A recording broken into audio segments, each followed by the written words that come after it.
From unsolved mysteries to unexplained phenomena, from comedy gold to relationship fails, Amazon Music's got the most ad-free top podcasts, included with Prime. Because the only thing that should interrupt your listening is, well, nothing.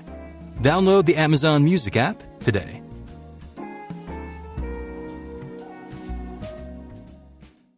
Every 23rd spring, for 23 days, it gets to eat.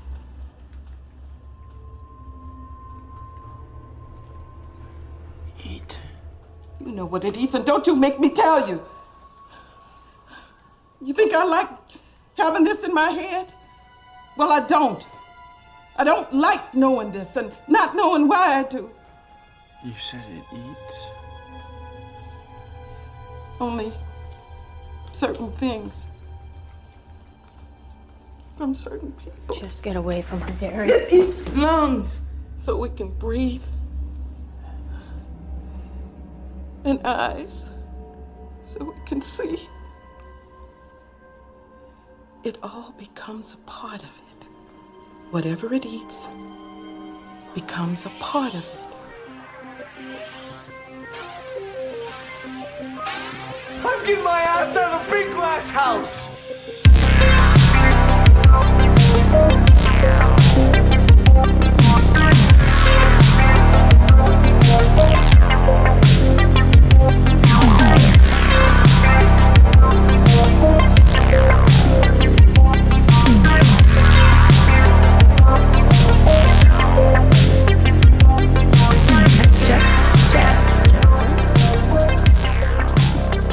Savage Horror Creeps, episode 14, 2001. A Space Odyssey. At Corey's house, the horror... It's not a dungeon. A haunted house of Corey. Yeah. No Nate today. I am on my 17th take trying to figure out how to turn on the microphone. And I came As upstairs usual, and I we was have like, Victoria here. I am here. Hello. And filling in for Nathaniel is Dracula. Hello. It is I, Dracula, a.k.a. Anthony. So, first time doing this without Nate. We're feeling a little lonely. He's in Germany, 7 hours different, sleeping. Yeah. So I figured we'd play a little game called... What we love about Nate? You took it from me. What's our favorite thing about Nathaniel? One of my favorite memories of Nathaniel is that I remember when we did trivia, I think it was the very first trivia. I think he did, one of the questions was like, oh, what did, it was in relation to the witch. He brought up like, gave the devil her number, and I said nice, and he chuckled at that. Like I was just in the crowd and he heard me and chuckled at that, which is pretty great. What's your favorite thing about Nate? How sweet and humble he is, and how he's so supportive of everyone and like aware of everybody. Okay, so you're talking about sober Nate right now. No, and he's not boring when he's drunk. I'll tell you that. Yeah, my favorite thing about Nate is when he's mean to people when he's drunk. My other favorite thing about Nate is that he likes the Toxic Avenger. My least favorite thing about Nate is that he pretends not to like boobs in horror movies. Oh, I was going to say that his middle name is Graham. That's a pretty cool thing. Oh, well, don't give away his last name. I was not. He doesn't like that. He'll bleep it. I legitimately think that, he's just a great conversationalist. Yeah, like I met up so with him at and, like not snobby at all. at Witchcraft, and just was like, you know what, this guy seems cool. And it turned out, it's like you came to Witchcraft, you met me, you were nervous, then you met Nate, and you were like, things are okay. Yeah, exactly. Yeah. You know what? It's honestly a good. What I'm trying to say is that I was there. I should have made you feel comfortable. I would say, like, honestly, like, you know, the idea of like a third place where it's like you got work, you got home, and then you need like that third place. And I would really say that witchcraft is like a really good third place with a bunch of badass motherfuckers there. So A lot of badass motherfuckers we met there. And that's where I met Nate. And that's where I met Dracula. And Josie I met is Josie the there. sweetest little flower, the then we sweetest got- little honeybee. We got other horror night. Rad. We met Rad there. I didn't meet Rad there, but you guys did. yep. And we got our future horror creep, Jacoby. Jacoby, We met yeah. him there too. So thank Who's goodness Jacoby? for that. Who's And Jacoby? yeah, you'll find out next episode. Yeah. So we dedicate this episode to you, Nathan and Josie. I hope you're having fun drinking beers, fighting Nazis. Hopefully not drinking beers with Nazis. That would be, that's a no-no. Even though it's like going to Germany, going to Austria where Adolf Hitler was born, going to Italy, the other Axis power. It's a little, going to Italy. it's a little sus. I'm it's a little, excited as for the kids Italy put it, it's for a little them. sus. I tell you what, if I had the money to go to someplace like that, I'd go to Japan. Did you see? Don't even start. I would.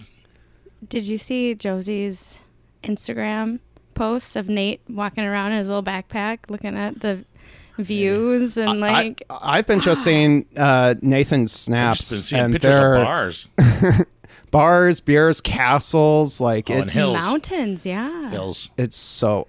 God, I am Dang. super jealous. One day, Right? maybe. But yeah, Japan's the top place in Yeah, my heart. someday we'll go to Japan, and I'll be the tallest guy in the room. Yeah. Actually, you would legitimately be the tallest. Tallest it guy would, in the room. It would be a recreation of Toxic Avenger Part 2, essentially. Pretty much, I would get that toupee that he had. Yeah. So, let's be honest. This episode is about me, but we'll dedicate this one to you, Nate. Thank you for borrowing us the equipment. Thank you for picking the year 2001, which we thought was maybe the worst year in horror ever. But I'm going back on that, and I do not think this was the worst year in horror ever. I also don't think that either. Like, I was comparing it No. against... 2010 is worse than this. Yeah. Would you say 99 is worse than this year? Nope, 2010 is the worst, and 99 is pretty close to this one. Okay, they're only okay. 2 years apart, but I think I'd take this year over 99. Yep. Yeah, I would agree with that because I was just thinking, like, the biggest film, like the number one when you guys did that was the Blair Witch Project. Blair Witch. And it's that just like... movie's- It's good. It has a lot of like historical value to it, but it's like I don't know. They're like, especially in the top 5, I would take Corey's theory. It's not even a theory. Corey's thing. His whole Columbine thing. made these horror movies horrible. Well, his whole thing about rewatching the Blair Witch from a different Oh, yeah. perspective. That is what made Blair Witch awesome. Yeah. Those are 2 podcast. men murdering an annoying chick. And not Was it about a witch story? You remember that? Yeah, I remember you saying that theory, which I actually like mulling it over. I actually like. Makes more sense. Yeah, it makes more sense, and there's a lot more. Like it does add to it. It adds to like the tension of like the how they're acting amongst themselves. It's sort of like, oh, okay, that makes a lot more sense if you look at it from that perspective, and it does add a certain like it elevates it. I would say if you look at it from that Yeah. level. So We're recapping on things that happened in the past Savage Horror Creeps. Well, one special thing that happened in Savage Horror Creeps was that we knighted the amazing Anthony Hebert, a.k.a. Dracula, a.k.a. the Demonic Thrust, is what we've been starting to call him. What you been up to since we heard about you last, bud? okay, so literally the last time when I was on for episode 10 for 1989, that I immediately left to go to Kansas City and I remember that. traveled to there, went to Omaha to visit my stepbrother, and then took a trip out to Vancouver, Washington. In an electric car. Yeah. Well, I drove to Vancouver for the Kansas City They wouldn't Omaha. let you into Canada with that car. Vancouver, Washington. So it's like it's stupid for some dumb so it reason. wasn't There's Vancouver, Canada. Vancouver, Canada, and then there's Vancouver, Washington, and there's like They're pretty close. Yeah, they're pretty close to each other, and it makes it confusing. So usually I'll just say Portland, Oregon, because it's like it's like a Twin Cities situation where they're just across the river from each other, and it's ridiculous. But had a good time there. Hit up. Did Vancouver, Washington, visit my sister, had an awesome time there. Went to Rockfest for the first time ever. Oh, that was your first time. This yeah. was the first time I didn't go to Rockfest in a very long time. Interesting. Yeah. But I'll tell you what, my buddy Anthony, my favorite thing about Rockfest, every time I go to Rockfest, is they have a mask store, a hat and mask store. And I would spend all my money and then get so drunk that I would lose them. But this year I didn't go, so I asked two of my friends to get me masks, and both of them let me down terribly. And then you had this F trusty you, Brian, dusty. F you, Colin. Okay, so at last minute, You called. asked Brian to Yeah. get your mask. Well, I told Brian he had to pay for him because he promised me the free tickets and we were going to go to Gore. Yeah. And he failed, and I go, now get me a mask, you bitch. Yeah. Jesus and Christ. he pretty much just ignored me from then on. And last minute, I called my friend Dracula, the demonic thrust, and he came through with a pig mask and a Jim Root Slipknot mask, one that I'd lost last year that I'd really liked a lot, and I was super sad. So thank you for being such a good friend. Yeah. Take notes when your friend asks you to get you a mask, and he's addicted to horror collectibles, as you guys can see from looking around Especially the masks. apartment. You have Especially an masks. Jesus unreal Christ, yeah. mask You have selection. like 15, 20? How many do you have in here? The masks aren't up right now. Well, some of them are. I probably have 30 of them up, and I probably have 30 of them down, and there's a whole bunch upstairs. But enough about me. We're talking about Anthony. Yep. So, yeah, I will say that... Rockfest, best part of it was watching fall in reverse, right? I mean, like, it was like, that was such a weird moment to be like, oh, I'm seeing like something from like a celebrity shit talking, like, because I actually kind of... Cadot does suck. The VIP area sucks. Yeah. But fall in reverse also sucks. Well- and most of their biggest fans are douchebags.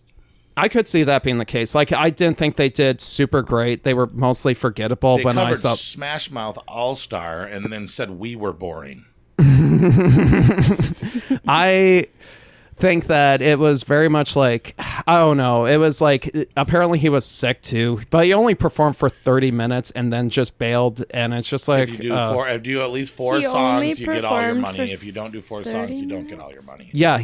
So- It got delayed due to rain, but then it's like, Yeah. okay, just performed and then okay, done. And it's just like, okay, that sucks. But who didn't suck was like Gwar was awesome. You're right. I had a lot of fun with them. In this moment was dope as shit. I actually there Then apparently Einstein Kills had a whole girl cutting her face off thing. yeah. They rolled And a shark attack. Papa Roach was excellent. I would say Slipknot was great, but that was Sound my was bad, right? no, it was that I was smashed. That was my didn't know what was birthday going day. on. I heard Slipknot sucked this year. Ew, never. Could never happen. Somebody told me that. Could never happen. I don't believe it. I've And seen Slipknot 9 times. I was that was my birthday day. My happy birthday, Dracula. Yeah. Demonic Dracula. Thrust. July 14th, and I was just like, I'm gonna get demolished, and guess what? I did, and I don't fully regret it because I did see like I was pretty much like I'm party animal. I did get, along with getting you 2 masks, I did finally get myself a Plague Doctor mask, and I did all right. rock out to that for the last day of Rockfest on Saturday. And so like I was just party animal. I'm just like, I'm gonna watch all these acts. Last year I did the same thing, and I ended up asking Victoria to be my girlfriend, blacked out the next morning. Hell yeah. Year later. Don't say that. Also, before I forget, Dracula, your jam jar. Oh. I brought your jam jar. Oh, damn. Don't forget Victoria it. went to Country Jam and got him a jam jar. I did not go to Country Jam and get you a jam jar. Anthony, I was sitting at the beach, and here comes Dracula with a box of jam. Hey, Victoria. You want some jam? Okay, to be fair, was it like, wasn't "Fuck yeah." just, it was I you, know. It was me, and it was Ash, fellow and- listeners, Ash and Jess.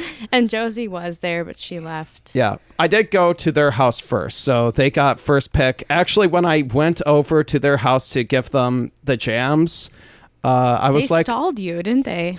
no, here's the funny part. I showed them the box, and then they were like, oh, thank you, and they took the whole box. And you were like, wait. You didn't want him to take the whole box.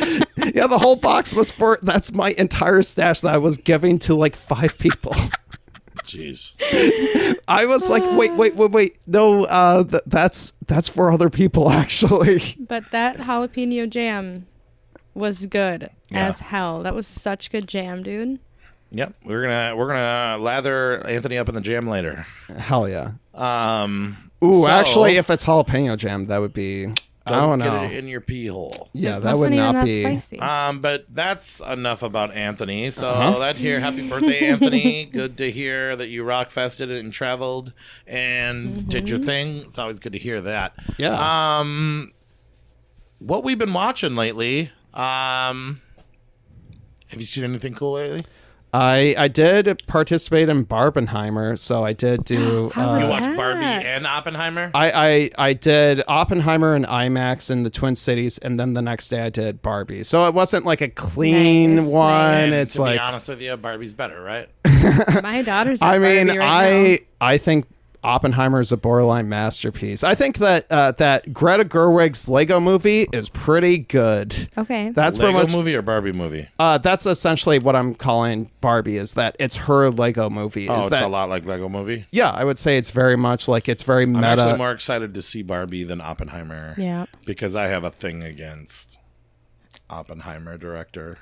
Oh, against Nolan, yeah. Yeah, he's too smart for me, so Well, I take my time with his films. And that one is very like, okay, we're just going to bombard you with like 30 physicists and like we'll just be like, oh, it's Teller. It's it like Albert Einstein makes an appearance and it's like Enrico Ferrari Enrico, like all these like names, and then it's like, and I will say that it is like mostly like court hearings, or it's just hearings, so it's just like in a cramped room, and it's crazy to watch this movie in IMAX and be like, no, it's dope to see in IMAX. Yeah, and there's like I've never actually seen anything in IMAX.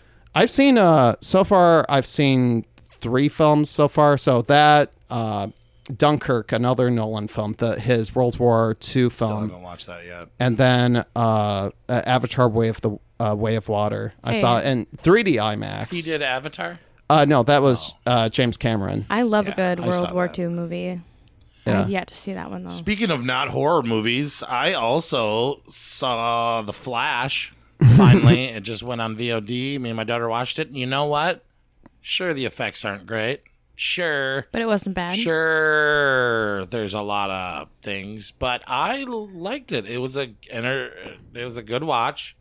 Nicolas Cage is not in it. And Wink. Oh wait, actually, yeah, he legitimately isn't in it. It's probably. I don't know. I thought it was okay. I don't think that I thought he was super nerdy, and I didn't think the movie was that bad. I actually have a almost full smiley face right next to it. Other than that, I also watched the first 3 episodes of What We Do in Shadows. Nice. You watch that, Anthony? I've seen up to I think season 3 or so. Me and Victoria watched that together, and I laughed same my shit, ass but, off. if it No, ain't no. broken, don't fix it. It is much funnier, and there's that one The part. new episodes are funnier than the old ones? Oh my god! Interesting. You saw me on the couch. I couldn't even breathe, and you were like, "What? It's not even that funny." And I was like, Laszlo and Nandor sitting there getting ready for their She interview, was pretending and I was, that me and Nate were Laszlo and Nandor And it was- arguing like in a it podcast. made it was so funny. But It she was still so- doesn't know who's Nandor and who's Laszlo. Apparently, or am I Laszlo? So you And have he's you Nandor. carry more traits for Laszlo for sure, but Nate doesn't But really carry Nandor traits. Nate's the stronger Where's sexual it? person. You look. Actually, I was gonna say visually you look more like Nandor, but Yep. actually, But- you're like the fusion dance of both of them. I look You like guys are- Nandor. I act like Laszlo. Yeah, Nate And is the Nate looks English like Laszlo, man. but acts like Nandor. Yeah. Yeah, we could say that. Yeah. Guess. I'll don't just know. say you that guys are just two goofy dudes. like that- as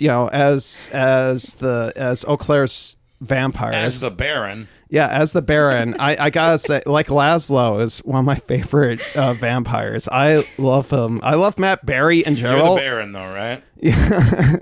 Ooh, actually, Yeah, don't you?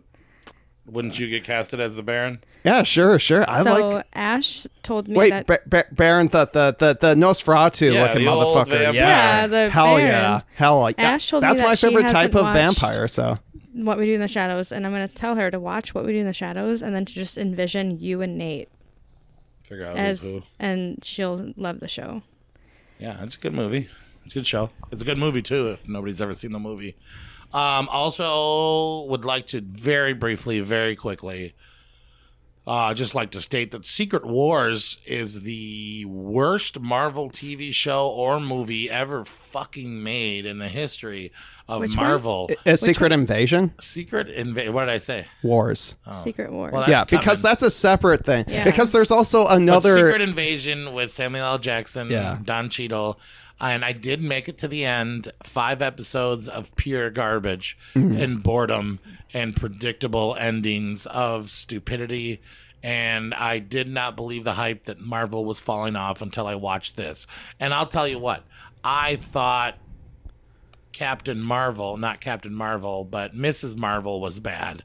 But boy, oh boy, did they outdo badness when they came to this show. So, what is your stance on that upcoming movie? If there's the Marvels that's supposed to come out, that where it's like, oh, you have to watch Miss Marvel and Secret Invasion, and it's To like, understand what's going on, to watch this other probably mediocre movie. Yeah, exactly. I'm with Thor, where I don't like Captain Marvel that much, but I thought the first Captain Marvel movie was okay, basically because of the cat. yeah, I'll go see it in the theaters, but I actually think that it might be a slump until Deadpool 3. Guardians of the Galaxy 3 was amazing, yeah, and Deadpool's going to be amazing. yeah. Unfortunately, it's being delayed right now due to the Screen Deadpool? Act. Yeah, right now they closed down production due to the Screen Actors Guild and writer strike. So therefore, like production is stopped at the moment. Well, all you guys down there at Disney, me and Anthony will take over production. We'll start making that movie. We'll make it better Hell than yeah. anybody will make it. Hell yeah. But that's about enough for non-horror. I know you've seen some horror movies recently that aren't on our list today. What did you watch? I did watch Consecration, I which thought you... Concentration? Consecration. Concentration, not Con- concentration. No, like no, to babe. consecrate. Consecrate. Consecration. Consecrate something. Consecration. Yeah. Here's the thing. What's it even about? It's on Shudder. It's new. That's all I know. It's on Shudder. It's new. It's about an English woman who arrives at a convent on the Isle of Skye in Scotland, looking for the truth behind her brother's death, who's a priest who may have also murdered someone there. Oh. It stars John Maloney as Grace, as the woman trying to track that down. There's also Danny Houston, the lead vampire from like 30 Days of Night, as Father Romero, who comes in to investigate what is all going on at this convent. And it's fine. It's just an okay Doesn't look movie. good And to it's me. It fine. doesn't sound good by your description. It sounds really good. What do you mean? It's the parts that are good is like the cinematography, just because it's actually shot at the Isle of Skye, which is, you know, this like very Moorish, like very like, you know, the England islands that are all like black rock and stuff. That stuff looks cool. You're boring me. Well, it's just I enjoyed it in that regard, so and it it was goes. very like beautiful. If you got the time to movie. watch it, if you're not trying to watch Yeah. 47 movies every 2 weeks, it might be a good watch. Yeah, it's like I was just like, okay, I should, because I got Shudder for doing this But wouldn't podcast. you rather just watch Nefarious? I should have watched Nefarious. Yeah, we all should have. I should have, and I didn't get the time to. Let's just say, Instead fuck of the what we podcast, do in let's the watch shadows. Nefarious. Okay. And Corey was like, "No, next time, I'll probably do an audio thing. I'll watch it. I'll send in an audio clip of being like, "Oh, Nefarious is dope as shit." But I just didn't get half the energy or time, even if it's when like Nate and Josie get back, we will all gather and watch. We that got movie. plans to watch Talk to Me. We're gonna bring Ray. We're gonna invite Anthony, and we're gonna invite. I did also hear gang. that there's another film out in theaters called Cobweb Which is actually quite good. I don't think it's in our theaters, but Yeah. the YouTube horror people are saying that movie's great. Speaking of theaters, I actually, funnily enough, saw that Terrifier of all things was playing in theaters right now. Like What right theater? here. At IMAX, actually. At the IMAX theater, they were playing Terrifier, which Two? the first one. Oh. Like, for some weird reason, they were like, "Oh, we're playing the first Terrifier. Maybe Terrifier 2 down the line." I don't know. I kind of wish theaters would just play a random horror movie. Yeah, it's only like relegated to during Halloween and October, and that's it, which is very... We should go to the drive-in for my birthday again this year. Yeah, let's make plans for that. Yeah. What else did you see? That's it. And also, I've been catching up on Venture Brothers because that's being taken off of Max. I do like Venture Brothers. Did you watch Session 9? They got that new movie coming out. Yeah. Well, I did. I will say I almost forgot. I did watch that movie that I cannot pronounce. Consecration. Consecration. With Jess, and I will shout her out and say that probably by the time this episode comes out, hopefully, fingers crossed, everything her marriage goes off without hitch, and that goes well. Yeah, congratulations, Jess. Yeah, congratulations, Jess. Sorry that you guys are getting married and you haven't seen And hasn't. Skinamarink. Yeah, she's still. You should have. Oh, never mind. You can't watch Skinamarink with her. So that'll ruin I it. don't know. Well, anyway, me and Ash started Hereditary, Yeah. and we didn't finish it because we started talking about creepy Yeah, pasta. Not impressed. I'll tell you about that later. But yeah, so yeah, did you see any other good movies or? Besides What We Do in the Shadows, I don't think so. Okay. All right. Well, normally Nate would come in with 2001 is our year, and it's 2 years after 1999, 1 year after 2000. I know that my dear friend, the Demonic Thrust, made some notes on what happened in 2001 and what happened. Yeah, what did happen in 2001? Well, first of all, we had the start of a lot of major film franchises because you got Lord of the Rings start that year, Harry Potter start that year. Holy moly. Shrek came out that year. What? And Ocean's 11, minor, but still, it's like... Yeah, I didn't like any of those movies. Yeah, and now it's like... And I loved them all. Because like, and this is kind of the start of like, you know, usually for box office, you have like all these... Like sometimes it would be original movies. After this point, it's all like... All the things that's topping it is all franchises. It's all comic book stuff. Everybody's starting to get into that. And I would say that's probably the start of it. We saw the release of 3 consoles, the GameCube and Game Boy Advance from Nintendo, and the Xbox from Microsoft. I've got a GameCube. I've got 2 of them in the house. Wow, Nice. GameCube. Yeah, the Launchbox, they're great. I didn't own any of them. I was like a Sony guy exclusively. So. I actually like the controller, but I hate the console. All the games don't I work. was a Sony person as You're well. putting CDs, I did have and a then GameCube, they get though. scratched like CDs in a car at lunch in high school. Yep. Yeah, that'll do the trick. Sega bows out of the game console scene because of Dreamcast is done. Yeah, the Dreamcast, it went kaput. You could snap those controllers in half with very little pressure. I forget. Those ones were like almost boomerangs almost, yeah. They were like... I used to snap them when I played Slow Reaver. Yeah. I would assume it wouldn't be that hard to do. Still all on the line of gaming, we got 3 like influential games came out that year. We got Devil May Cry, Halo Combat Evolved, and Grand Theft Auto 3. Like 3 games that like very much influenced games GTA for... 3 was Grand huge. Theft Auto 3 was more important than Grand Theft Auto 2. Oh yeah, Oh, for sure. yeah. Is that San Andreas? No, San Andreas is the Andreas- one that came after. That was the one Yeah. I thought that that was came the out one in that mattered. 2004 or so. That's the only one that mattered. I thought that was the one that mattered. Oh no. No, 3 is the one that's like open world. That's the And then first open 4 because came the other along? ones are like When you more could arcade. take the money out of the prostitutes' bodies. Exactly. And then 4 was 4 think came out, and that's I the was one like, actually I okay, played a fuck lot. 3.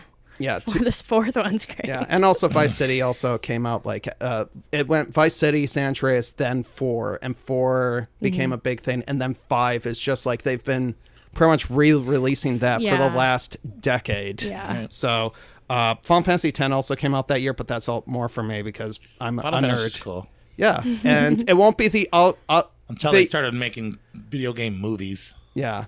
But, I mean, 10 was also a huge video game movie. This won't be the only 10th entry of a franchise that we'll be talking about tonight. Okay. We also had Apple releases iTunes and also the iPad, like, later that first year. one. Yeah. Didn't he say the What? first iPad came out in 2010? Yeah, I thought iPad was way. I remember in high school. Or was it the iPhone? No, I think. Oh, iPod. I mean, Oh, the okay. iPod player. I was the gonna say, music how player. come in Up my how come in balls. high school I had I'm a I was not- little like, literally last episode 2010. Nate said Yeah. the first iPad was. I had 2010. like a little iPod in high school. Yeah, so- shuffle. Yeah, just I like a little. screwed up my vowels. I'm not used to talking for this Oh, long. you're good. You're doing great, bud. You're fine. Wikipedia goes online for the first time. Ooh, and we Really? can do whatever we want. Yeah, exactly. We can can edit edit it. We can say Naruto is gay for a page. Just I think the other one that I That saw. was you that did that? No, there was one time where I literally went on for like a character for like. And just saw literally everything erased except for is gay on there. And I was just like, that's a good gag. Another one was for that Peter Pan movie. Someone edited it. And when it... no, it was just called Pan. Oh, yeah. And someone just went into the reception tab and just put in, this movie was panned. Get it? And I was Peter like... Potts. Yeah, so continuing along with this, the Leaning Tower of Pisa reopens after 12 years of reconstruction, which is, like, I didn't even realize that happened. Yeah, me And last, but definitely not least, because it kind of affected everything, 9/11. We Was had... that year? Yeah, 9/11. Yeah. 9/11 came out that year. Like, it's like, So how old were you in 2001? I was a few years old. 3 years old? A few years. 3 years old. Almost 4, I think. Okay. When 9/11. I was 16. and How I old were was like 12, 13 or so. What do you guys remember when that first I happened? think I already said this story in the podcast, but Yeah. I showed up for school late, walked into my science class Oh, around 12:30, and you looked like a everybody weird was person? watching it on TV. I walked in the door, did not know that it happened. Yeah. Looked at the screen, laughed hysterically, wondered why we were watching it. Got Oh. suspended from school for that. Yeah. I didn't mean any harm to anybody, but Just bad timing. just walked in, thought we were watching some weird horror movie. Said, what the hell? Ha! Because like when I saw it, like because I remember vividly, like it was like I got suspended for school 15 minutes after I showed up to school that day. yeah. For how long? Like It was like 3 days. 3 days. Okay. Yeah. Because that's just I was mostly like just stick to myself, very internal kid. So I was just Yeah, like kind of me too. observing everything, just being like, wait, I legitimately thought it was like a train accident or something about the footage. I kind of in my brain thought, yeah. like something like a trail derailed or something. And it I was think a lot of children didn't really know what to think or how to react. And at the same time, to this day, we still kind of don't know how to react. I think or I what was really in the happened. car and my mom was driving somewhere. Yeah. And it came on the radio and my mom just like turned the radio off. I mean, as a 16-year-old stoner in high school, New York City might as well have been the other side of the world to me, but it was sad. Yeah, it was sad. It also like because this is a horror podcast, you can't deny like you could say that it did influence horror. Like, Oh, I bet. yeah, it did influence. Like, there's the whole like The Patriot. We were more patriotic more after 9/11 than we ever were before 9/11. Yeah. In a sense, 9/11 did bring us together as a nation to go against an invisible force of terrorism.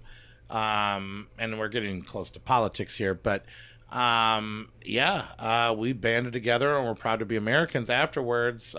Tragedy makes America put their flags up high and stand together, doesn't it? yeah, Maybe. maybe. You can always look at for the good on that.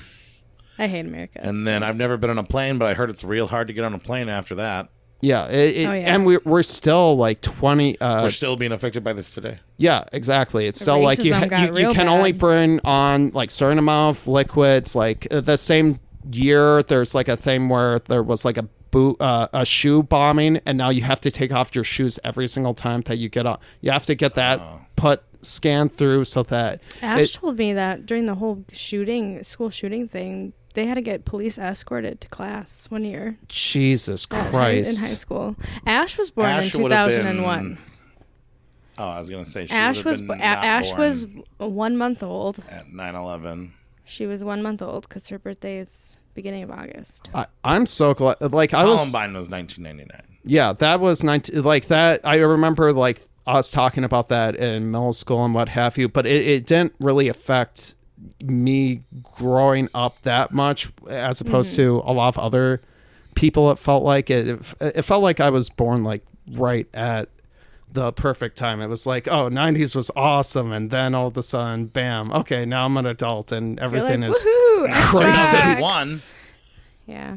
And 2001, I keep on accidentally almost saying 2010.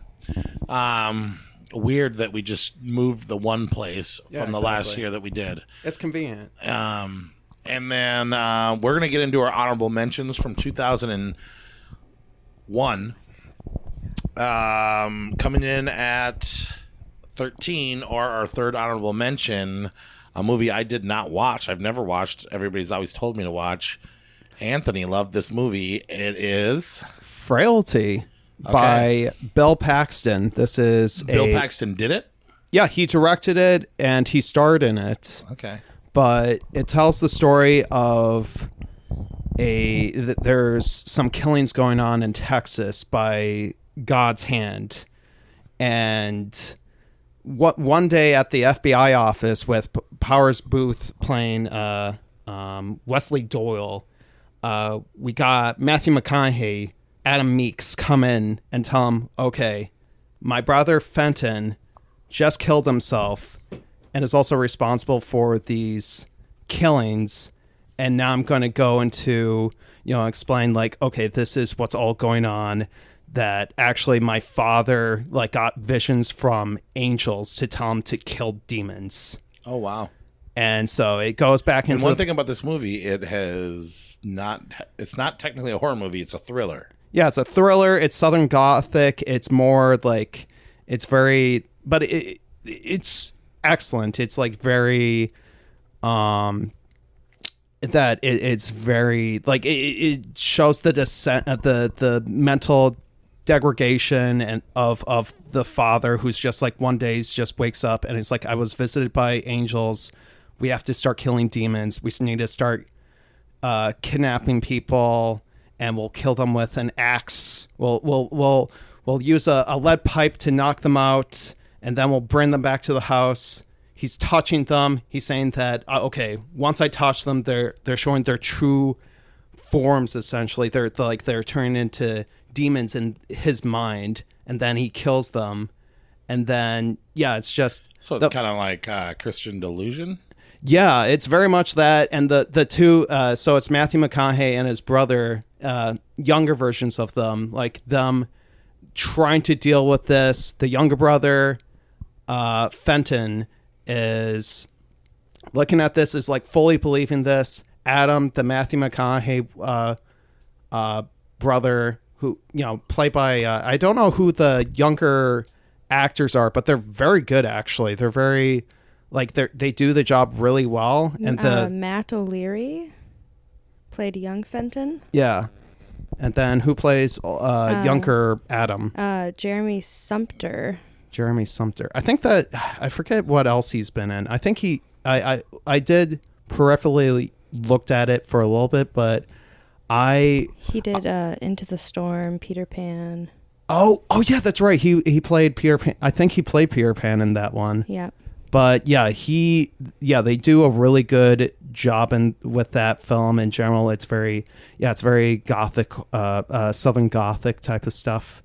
And it was like, he's not brought up that much, but it was like Roger Ebert gave it like 4 out of 4 stars. He shouldn't be too relied on because like Roger Ebert's like a notorious snob when it comes to horror, where he's just like absolutely dismissive of the horror genre unless it's like a very specific Is there thing. good gore in this movie? I would say there's no gore actually. Okay, and so that's probably why it's thriller IMDb and says horror. moderate. Yeah. I heard there was a super, super awesome trick ending. yeah, it does have a twist. It does take some twists and turns with it that I greatly appreciate. But yeah, it's more.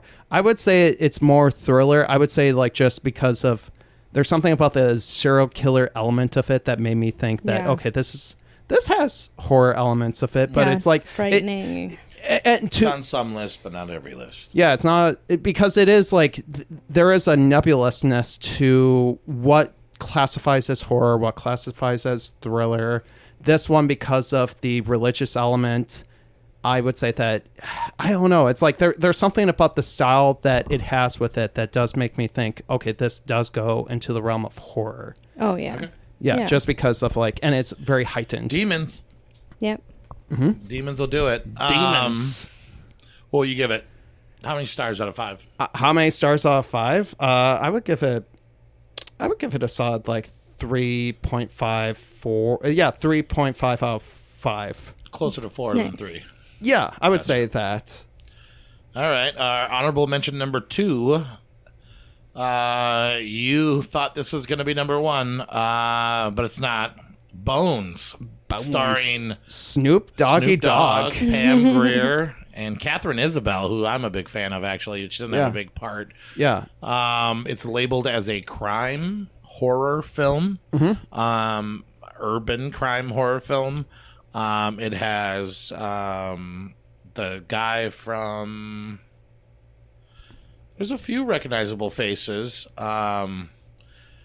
What's the synopsis of this film? This film is a slasher film about a drug dealer pimp who gets betrayed by his homies in love. I don't think he's a pimp. I think he's just a number. He deals with like lotto tickets and stuff. He just dresses like a pimp. It's just Jimmy 'Cause it's Snoop Dogg. Bones. Jimmy Snoop Bones. Snoop Dogg Bones. does all right, yeah. Yeah, he's awesome, and I think he's pretty The fucking dope in that. effects are good. I know that there's a wall of souls that reminded me of Nightmare on Elm Street. Yeah. The murders are fun. It's campy. It is fresh. There's like so many maggots. There's more maggots in this than like Drag Me to Hell. There's like so much like maggots being spit out of mouths and like just maggots falling on people and stuff. And it's good. I would say the biggest issue that I have against it is that it's a little... Did they casted Snoop Dogg instead of Ice Cube in the part of Bones? No, it's like it's Snoop Dogg is perfect for this specific. If I actually watched The Kill Count by James A. Janice, and they actually showed interviews of the director talking about how the movie would not have been good without Snoop Dogg, and they actually asked him not to be stoned for certain parts of the movie, and he agreed. Yeah. They were said if you were stoned, this wouldn't be scary. So, and there's a lot of fire, pyro, and stuff. And I remember them saying that they were really worried that Snoop wouldn't do a scene not blunted off his face, brother. but he was happy to do it, and he was the best actor on set. And Pam Grier also does a pretty damn good job in it. And Snoop also said he couldn't believe that he got to kiss the girl that he grew up idolizing his whole life. Exactly. I think they got quite a bit of an age difference, but it's like 20 years. Yeah, they're love interested, and I mean, Pam Grier, she's gorgeous. Oh, she's like Gorgeous. legendary. I don't even see her as gorgeous. I just see her as talented and iconic. You know what I mean? I'm not saying that she's not, Clifton and that she Powell wasn't, and that she isn't still. is in it too. But that was a nice little thing of 2001 where a lot of people are on the fence because it is so campy and so dated, but not a bad movie. yeah. I had a lot of fun Beats watching it. Leprechaun in the Hood, probably, right? I still haven't seen any love Leprechaun that movie. movie. I've only seen bits and pieces. I would assume that's the case. And our last honorable mention is Sleepless by Dario Argento. I haven't seen it. You take the reins, good I'll sir. give my buddy borrowed me this. He used to work at the Suncoast. Singer of the Jaegernauts. Has every Dario Argento movie and borrowed that to me. This is a hard movie to find. I was going to bring that up, that it felt like 2001 in general, a lot of the movies were like a lot of the films I had to just get on DVD from the library or what have you. Which is also a great thing. This one you can rent on Amazon, Really? Sure. not Prime. You Yeah, can it's rent not it on free. Amazon. Yeah. It's not available on Apple. I know that. I know this was hard for me to get. And I have some very simple notes on this. Note number 1, Dario Argento's horror legend. How could the movie not be good? There's got to be something good about it, right? Yeah. Number 2, Dario Argento's synth music is in it. Beautiful sound. Isn't it Goblin that does the score for this one? Yeah. And Hell yeah. you can hear it, and it brings you back to every Dario Argento movie there is. I also, third note, Dario Argento chicks. That means that they're hot in a certain sort of weird, slimy Dario Argento way. Yep. Is Asia in this too, or No, she's not. But you could have been fooled. I kept on going, no, that's not her. That's not her. I think she was pretty young at this point in time. well, she was in the church from She had to have 1989. been, So yeah. But she was a child in the church. yeah. But yeah, so she was old enough. But nope, not in this one. And then fourth note, Dario Argento kills and gore. Mm-hmm. I'm telling you, they're cracking heads open. There's blood oozing. The colors are bright. The kills are beautiful, unique, captivating. And last note, works for me. Yeah. It has everything about a Dario Argento movie that makes you love a Dario Argento movie. Although it is towards the end of the career where the movie started getting a little bit different. The Looking story, at like Dracula 3D era type of it's a story about a killer. Who did it? We're trying to figure it out. The kills are cool. I don't even remember who ended up being the killer, but I do remember the kills. I remember the music. I remember the feel. I remember knowing that this was Dario Argento. Great film. Check it out if you can find it. Betcha you can't. This is the probably the major one that I regret not being able to watch, but I definitely might check it out in the future. Perfect. And so let's get into the thick of it. We got our top 10 of the questionably worst year in horror, according to Nate and possibly me. Coming at it, I don't think this is so bad, with the exception of this movie. I'm going to give this one to you, Dracula. Mm-hmm. I saw this movie when it came out. I remember this movie. I rewatched a recap because I went to the library to rent this too, and he had already rented it, so I couldn't get it. Nice. Just kidding. Yeah. Stinker. I mean, legitimately, that might have happened. But as I was gonna say before, I feel like the reason why it was so hard to find these movies is because everything's all streaming.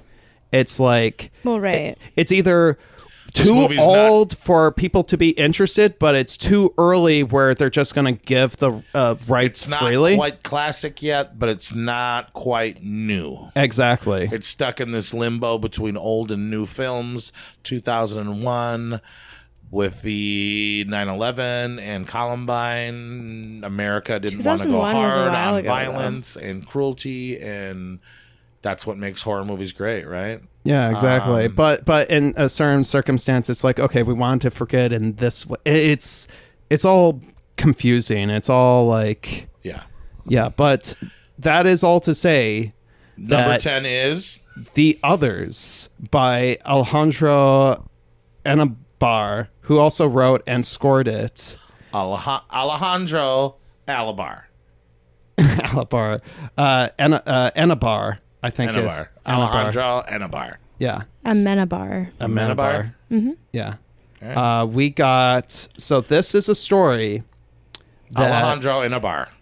Anabar Writing a ghost story. writing a ghost story that turns a little bit into a reverse ghost story. Night Shyamalan-ish?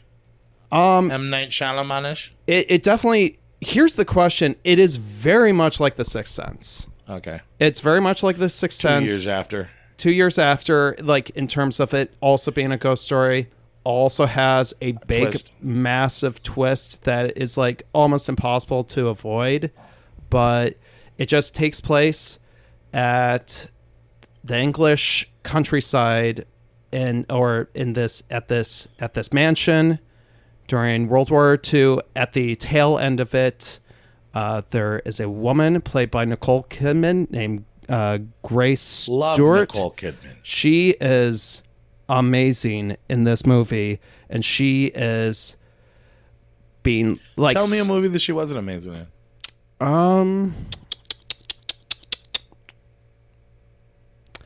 I think she's fine in Aquaman. She's not amazing, yeah, I but forgot she was. Aquaman is just like kind of like, Aquaman's mom. yeah, she plays Aquaman's mom. That could have been her worst performance. You're right. Yeah, and Stoker, like not so much like I think it's just more the plastic surgery that it kind of like really like comes through visually in that movie. But besides that, she's like excellent in that movie. Oh yeah. But she is living by herself at this mansion with her two With children. her, who are sick, right? They have can't like see the sun. They can't be allergic to the exposed. sun. They're allergic to the sun. They can't be exposed to it. At the beginning of the movie, she has these three caretakers come in, and she's like explain the rules of like, okay, curtains are always drawn at all times. If you go from one room to another, you have to make sure to lock the door behind you. And so you get like this whole like schematic of like, okay, you get a good feel of like, okay, this is what's going on. Yeah. Her two children, Anne and Nicholas, that is something about like the way that she says Nicholas, like really like is drilled into my brain. She has an Nicholas. accent. Nicholas. Yeah, because British. Yeah. And yeah, they're just like, we got One of Let's hear you do a British accent saying all of our names the way that she says Nicholas. Curry, Carrie, Victoria, Nathaniel. Nathaniel, Josie. Graham, Josie, Anthony. Anthony. Anthony. Anthony. No. Okay. I'm Anyway. doing a different accent. Back Anyway, out of this. so Anyway. okay, you get this feel of like, okay, this is the setup, and then all of a sudden, as the movie progresses, like doors are randomly being open. Yeah. Randomly, Grace Nicole Kidman gets paranoid and starts thinking it's the new helpers. The weird mute and then maid and the Starts thinking maybe they're Gardener. talking by ghosts. Yeah, but then they come. Her kids start Everybody telling knows. her. Yeah, everyone knows. It turns out at the end, actually, they were all ghosts, and what they are thinking are ghosts is actually the people So that. they're the ghosts.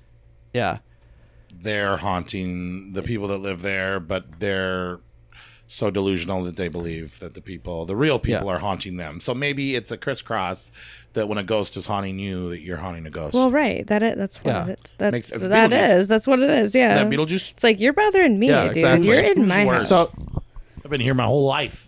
right? Like Time this doesn't is even my mean anything to house, me. bro. yeah, exactly. Not only that, but it's just like, oh yeah, all of the Cool sun. premise, and it is a very well-known movie from the year. It's a very slow burn type movie, and so like that's what all builds up to. So if you go into it, like this may be a little bit different for Savage Horror Creeps top 10, but I feel It's like not so savage. It's horror though. it's definitely horror. I do feel like it's a good like.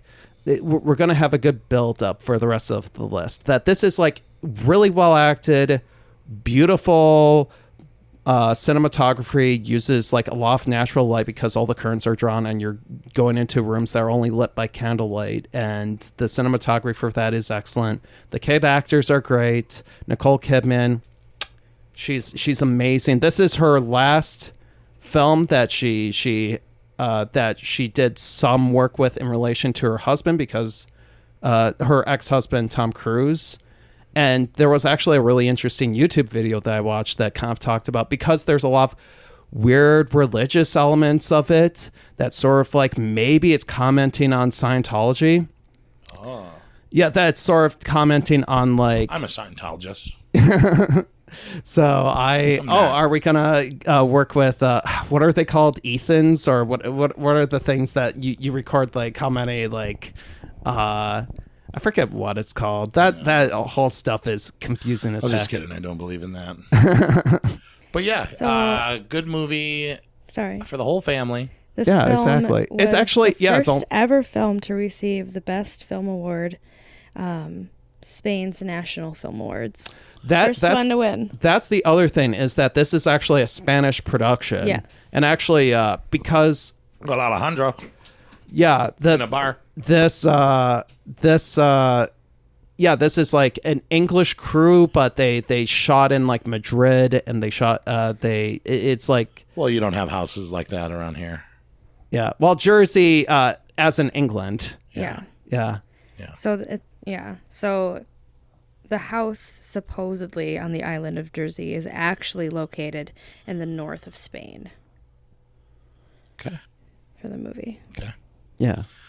So, on to number 9. Yeah, number 9. Oddly enough, Session 9. Mm-hmm. Yeah, it just worked Haunted. out perfectly. So, if you took the scientists and the thing, and you took them out of that scenario, and you put them in an old haunted house that said, hey, you got 2 weeks to fix this place up. Mm-hmm.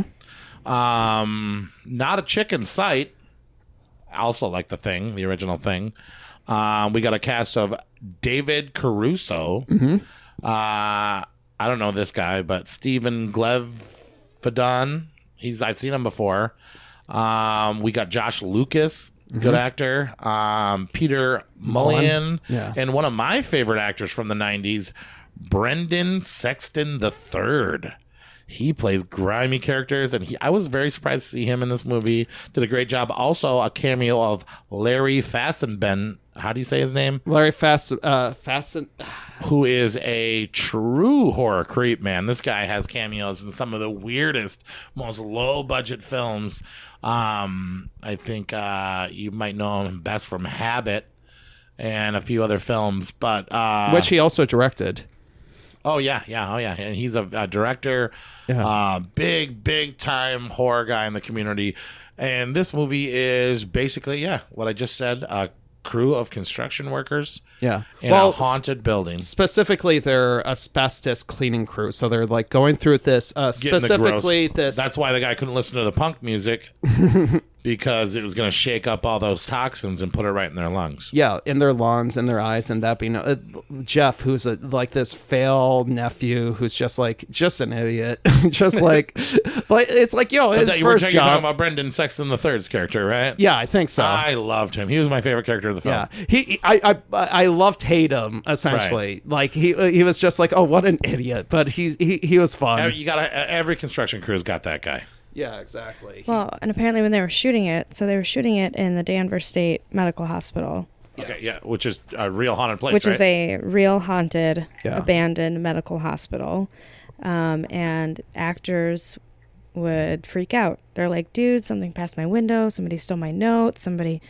It was and hard you can see that shooting transfer into the in film. that movie. Yeah. It was where hard they shooting almost that movie. looked a little bit truly scared. The movie feels real, does it not? Yeah. It almost feels like a documentary where they never try to make it look like a documentary, but it has this gritty realness where it feels like real people in a real haunted place. Oh yeah. Going through some real shit.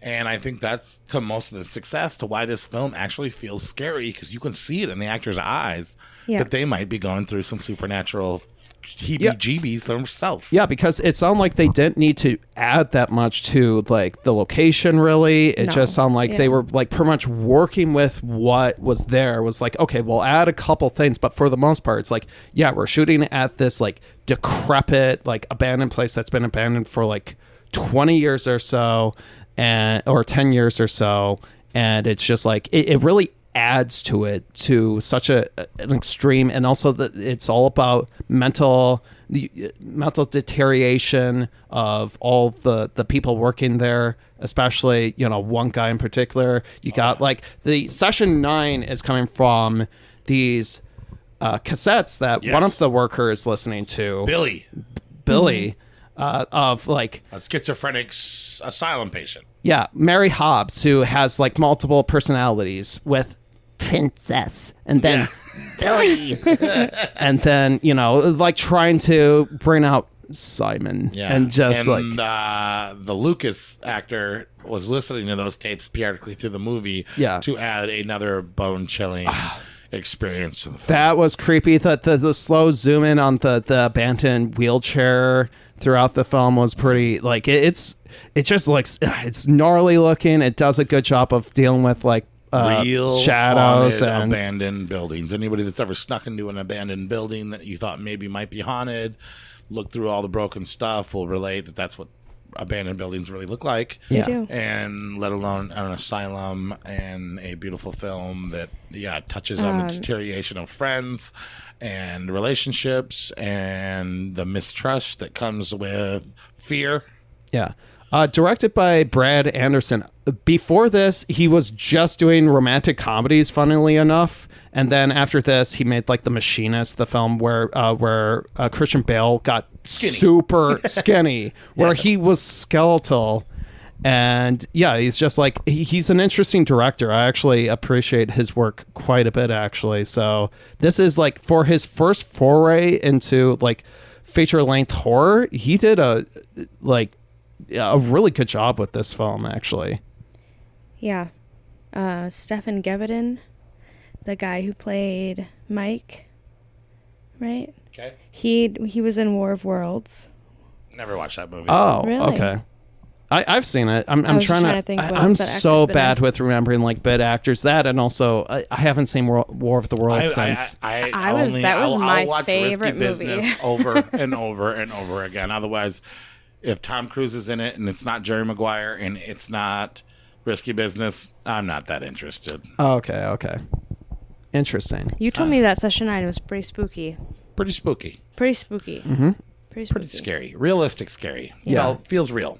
Feels real. Deals with, you know, going into dark places, which, you know, like that's one of my fears actually, is like I'm partially afraid of the dark. Like when I was younger, like that's the reason why, like, the Descent worked so well against to me, because it's like it's dealing with, you know, fear of the dark, fear of claustrophobia, like fear of claustrophobia, and then just not knowing the people that you're around that you thought you knew. Yeah, that's true too. So fittingly at number 9, session 9. Mm-hmm. Shout out to Andy Patry for telling me to watch this movie when I was a young kid, saying that that's a really good movie. And usually I don't watch those slow movies, but I'm glad that I watched this one. I'm glad that I watched it again. Fitting at number 9. Moving on to number 8. There's a not so well known director named John Carpenter. Who's that? Yeah, I've never heard of him. As my favorite movie being The Thing, I've never heard of that guy. Never heard of that guy. He actually made a movie that you've probably skipped over, past, or forgot that even existed, called The Ghosts of Mars. John Carpenter's The Ghosts of Mars is a sci-fi action horror film, Western. Yeah, it's got it's kind of on the part where John Carpenter's trying to steer away and become a big time movie actor. And I'll tell you what, they casted Ice Cube in this movie. Hell yeah. Not since Anaconda have we seen such a cool guy. Actually, I should say, not since Ice-T have we seen such a great performance No, Ice-T and Ice Jesus Cube, they're both actor Christ. rappers. Ice Cube's cool. He's being Ice Cube. He's not playing a character. He's Ice Cube as a criminal sci-fi. Yeah, I don't know. Another Pam Grier film. too. Another Pam Grier film. Well, I think he's playing like an extension of like Snake Plissken from like Escape from New York, Escape from LA. Yeah, the like urban version of he is kicking ass. I actually saw him at Rockfest. They showed a clip from this movie on backstage while he was singing what song? Shit. Hopefully it wasn't No Vaseline. It was probably an NWA song. Maybe. I don't remember maybe it was No Vaseline. I'm trying to remember. It was just a montage of like all of his action Today was films. a good day. You know what? I feel like it might have been that. Here's the thing. Today was a good day. I showing the life of Ice Cube. Are we done yet? Are we there yet? I was drunk for most of Rockfest, so there's a lot of songs where I'm like, hell yeah, this is dope. Well, which song was this? I don't know. But despite it being a action sci-fi movie with Natasha Henstridge pretty much battling against Ice Cube with some romantic sexual friction. With Jason Statham, young baby Jason Statham, with hair, with hair, which is a crazy look. To give this movie credit, I haven't seen this many heads on spikes and impaled since that one episode of The Walking Dead, where pretty much everybody's heads. That was very cool to see. And these ghost zombie demons that have originated on this planet from the year 2000 very and 100. cool looking. They're all pierced. They're all shoving needles and piercings. They're all looking like Danzig. So they're all looking they like all look like my type of people. So this movie, they dance, murder, stomp. This movie is cool and it looks cool, but it's so silly. Yeah, I mean, It's so silly. I almost feel like it needed to be like a notch funnier. And then because What? I You thought it needed to be funnier. I thought it needed to be a notch unfunny. Yeah. Okay, you thought I thought it it was. need- I thought But it was no, funny, that's fair. but it That's wasn't fair. like. Yeah. I mean, if you're gonna go all the way funny, I mean, I feel like it's action first. Yeah. I feel like it's horror second, and I feel like it's comedy third. Well, that's the thing. okay, They didn't really have any sci-fi, action, comedians. horror, comedy. I feel like it was funny without the comedians. So maybe that's what he means. What comedians were in it? No, like it didn't have comedians. Like they made it silly, Well, but they're just. I mean, I Ice was Cube thinking- had played in Friday. He well, was Ice Cube's got. I was comedians. more What, thinking Chris Tucker? it could have been more like They Live or something where they had because They Live is like very or Pitch funny. Black almost. They like I'm more thinking of like well, John the Carpenter's. aliens come to us, and this one we go to the aliens. Yeah, we go to the aliens. Like John Carpenter was talking about how he felt like no, it's because it's literally called Ghost of Mars. Yeah. It should be like funny enough, and it a was lot of people intentional. weren't. Yeah, it was intentionally like no, this is supposed to be over the top. Literally, the last shot of the film is Ice Cube and Natasha, what's her name from Henstridge from Henstridge. Species. Yeah. They literally are like suiting up. Like Ice Cube is looking at the. Yeah, he's like, "Yo, what up, criminal and cop? We can get it now." Yeah, exactly. And they are freaking. It ain't over, motherfucker. Yeah, John Carpenter This is ain't weird. over, motherfucker. He I admitted ain't going that. back, man. Well, he admitted that he was like, I'm just gonna let the universe take over the plots and the twist and the. It's like He was an outlaw. She was a cop. They had respect for each other. They needed each other. They wouldn't have made it by themselves. Sometimes it takes two different people to use their two different skills. That's what we do at Savage Horror Creeps. That's what we do. Nate wears his nice shirts. I wear my ratty jeans. We come Nate together with a dresses perfect like pop. the slobbiest little. I'm just kidding. I'm just Well, kidding. I mean, I'm he has just webbed kidding. feet, but he's not that disgusting. No, we're just. Remember, we said we were gonna rip on Nate throughout this entire. No, we dedicated this episode to him. Come on. Because He's in Germany wishing he was with us right now. So I'm He doesn't not deserve that. the biggest fan No. of this movie, but it's like I think that it's like entertaining. It's like it's an interesting film to watch. I would say that it's like a very. I mean, so many severed heads, and honestly, the ghosts kind of give me a Cenobites vibe. Yeah. And so this feels like the closest thing to a Hellraiser movie that 2001 came out with. They're just goth people, babe. So I am 100% behind this movie, and I will tell you, if this movie did not remind me of Cenobites, of goths in space, Hellraiser, I wouldn't have put it as high as I did, because I know I put this way higher than you put it. Definitely not Carpenter's best. Yeah. I mean, we're talking about a guy who's known as like the master of horror, like a guy who's done like. Speaking of 1998, you love The Faculty. Yeah. Stokely, I think, is like first movie from The Faculty. She's in this movie. Remember Stokely from The Faculty? She's in this movie with Statham before you knew who Statham was. And Shelley Duvall? I forget her name. The girl who plays Stokely. Clea Duvall. Clea? Shelley Duvall. Oh, Chloe Duvall. That's it. Okay, I was going to say, she's in The Shining. Yeah. And that's not her. Who plays the Inquisitor again? Who's that? And Ghost of Mars. You got the thing up. But nothing loads. I think. Do you think the train was a cool premise to have them on the train? And yeah, I would say that was it very much lines up with this being very Western-like, especially them dealing with like outlaws and then them like because they are very like Apaches essentially. It's like they're fighting against savages and just like shoving needles through their face. Yeah, needles through their face, putting heads on spikes. It's very much like, okay, we're dealing with some crazy motherfuckers.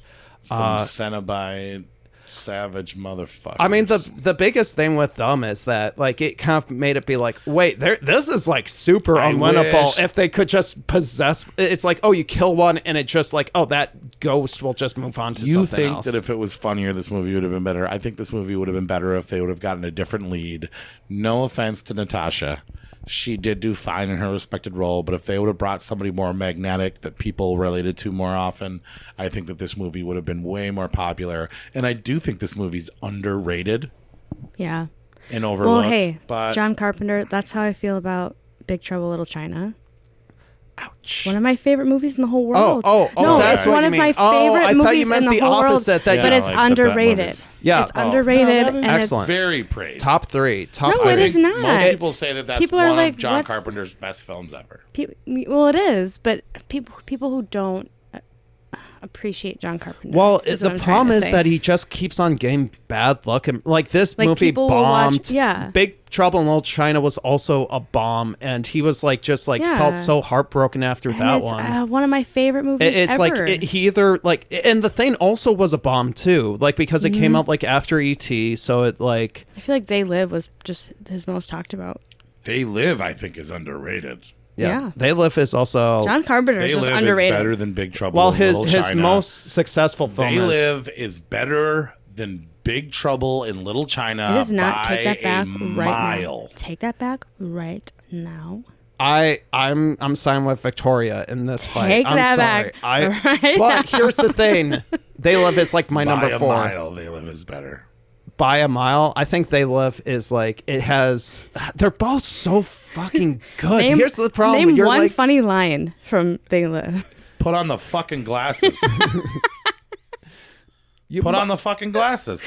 Oh, God damn. No. I came here to do 2 things. Kick ass and chew bubblegum. No. And I'm almost out of fucking bubblegum. That was no, rhetorical. Name one funny line from Big Trouble in Little China now.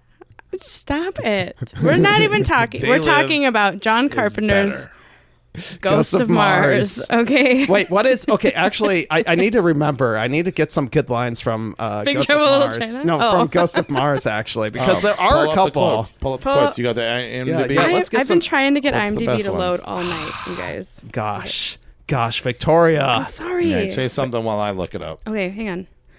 Whoa. It's kind of loading. I'm covered in papers, in notes. I kind of splayed all of my notes all over my body, so I can't really grab my... Damn, girl, I like you already. All right. Oh, yeah, that's right. Let me put it this way. Maybe I'll sleep with you if you were the... Oh, no. Let me put it this way. Maybe I'd sleep with you if you're the last man on Earth, but we're not on Earth. Damn, girl, I like you already. Let's kick some ass. If you ever want to come to the other side, you'd make a hell of a crook. She says, you'd make a hell of a cop. Ice Cube says, nah. She says, oh, then he says again, let's just kick some ass. Hell she yeah. says, it's what we do best. Fuck Oh, yeah. no. Uno, when he's like, I'll cut your fucking titties off. I'm not as nice as Desolation. Yeah. The lines weren't as good in this one. Yeah, But Ice Cube was cool. James Desolation Williams. We can't forget to bring up that. He's no Kurt Russell, but Ice Cube is a proper replacement for Kurt Russell. And plus him storming out with 2 submachine guns firing. That's a fucking... When she locked him back up in the jail, when he got the cops and they locked him in the jail, and then they tricked him and locked them in the jail, that was pretty classic. We also got a trio of dudes just named Uno Dos Tres. Yeah. Which is pretty good. All right. Ghost of Mars coming in at number 8. Our number 7, the sequel that people mix up with the original. Because when I look back at these, when I think about Hannibal, I always remember parts from Silence of the Lambs. Mm-hmm. But Hannibal is our number 7. Yep. A lot of people got changed out in the 10 years between this. First of all, Jodie Foster's. Is that what you're saying? Yep, Jodie Foster. Not Clarice Starling anymore. Mm-hmm. It's Julianne Moore. Love her as Clarice Starling. Mm-hmm. But not as good as Jodie Foster. I mean, Jodie Foster. She did fucking amazing. Actually, Julianne Moore deserves a lot of credit. Yeah. She was awesome in the role, but you can't beat the original. Yeah. Anthony Hopkins couldn't even outdo his original performance in the original, but not to say that this movie doesn't have its merits. Yeah. It's a sequel. It feels a little forced. How do you match? It's good, how but do you not match great. up to Silence of the Lambs? You can't. Well, it's also like I was reading up on like the production history on this, and it was like just nuts. Where it's like the Jonathan Demme from Silence of the Lambs director didn't return, so we got Ridley Scott instead. They went through like Great director, but he's at a weird. Not a weird stage in his career, but he's like a very specific like his style is very funky of like, okay, this is what I want to focus on. This is him after him winning Best Director and Best Picture for Gladiator.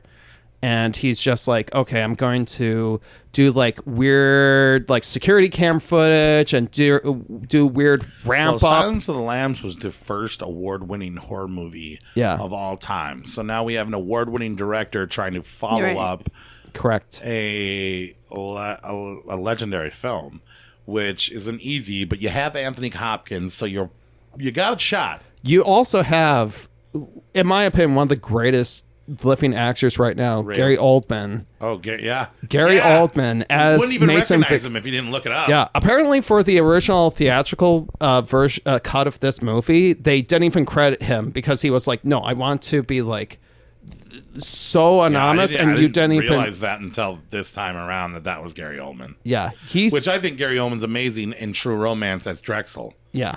What a guy that can change into a different person. He did Dracula fantastically. Mm-hmm. He was one of the coolest wiggers on the planet Earth in True Romance as Drexel. Yeah.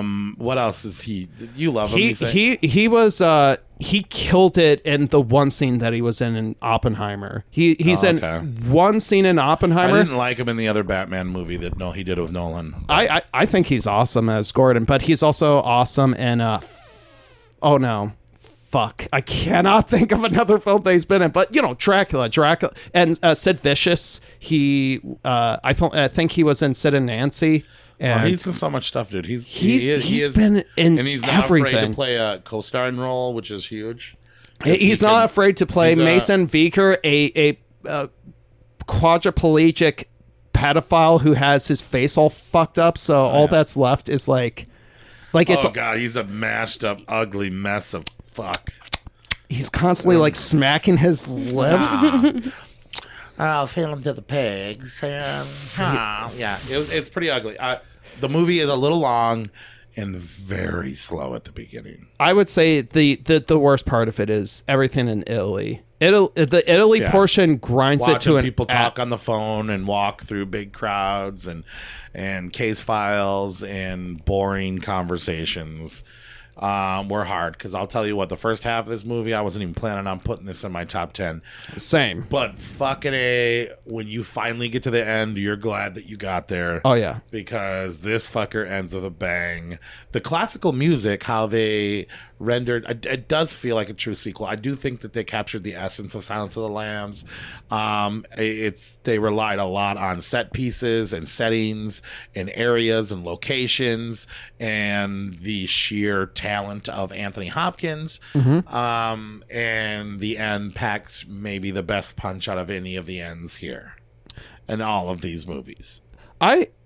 I could definitely see that to an extent. I would say that there's because I was also like originally like going into it being like, fuck, I'm just putting this at like number 15, like pre-watching it. I'm just like, not that interested. And then once I got to the second half, especially in the house or after Hannibal Lecter is captured, I was like, oh wait, no, this shit is dope. This is so good. It's so good. And we can spoil it. This is so old, and we already know Ray Liotta gets his brain fed to him while he's still alive, which no way in fucking hell anybody could do that, right?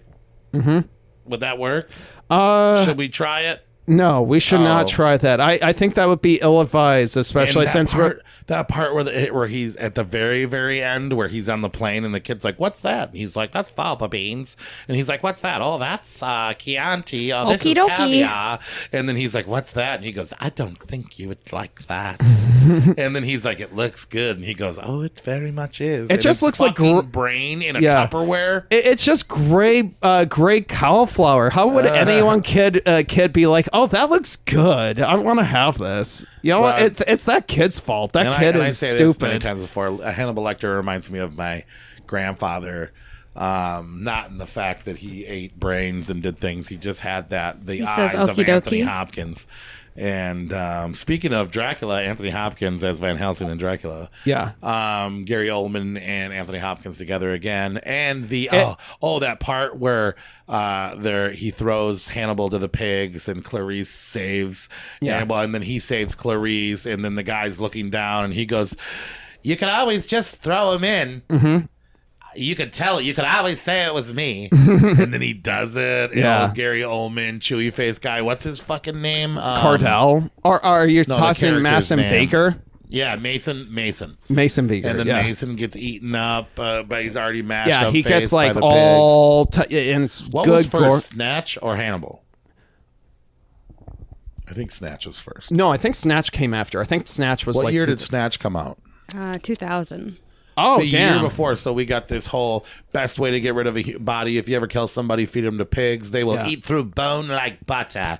You get to see. Yeah, and Deadwood, they also do the same thing, too. In Deadwood, they also do the same thing as well to get rid of bodies. Apparently, that's one of the ways. Yeah, because pigs are, like, they're just down for whatever. They're just munch. You see the Breaking Bad theory of the solution that dissolves. It's like when Sonny puts a goldfish cracker in my cat's because you food see dish. I've said this before. I'll say this again. The best way to get away with killing somebody is go to a place you've never been, kill somebody you don't know, and don't tell anyone, and just leave the body there.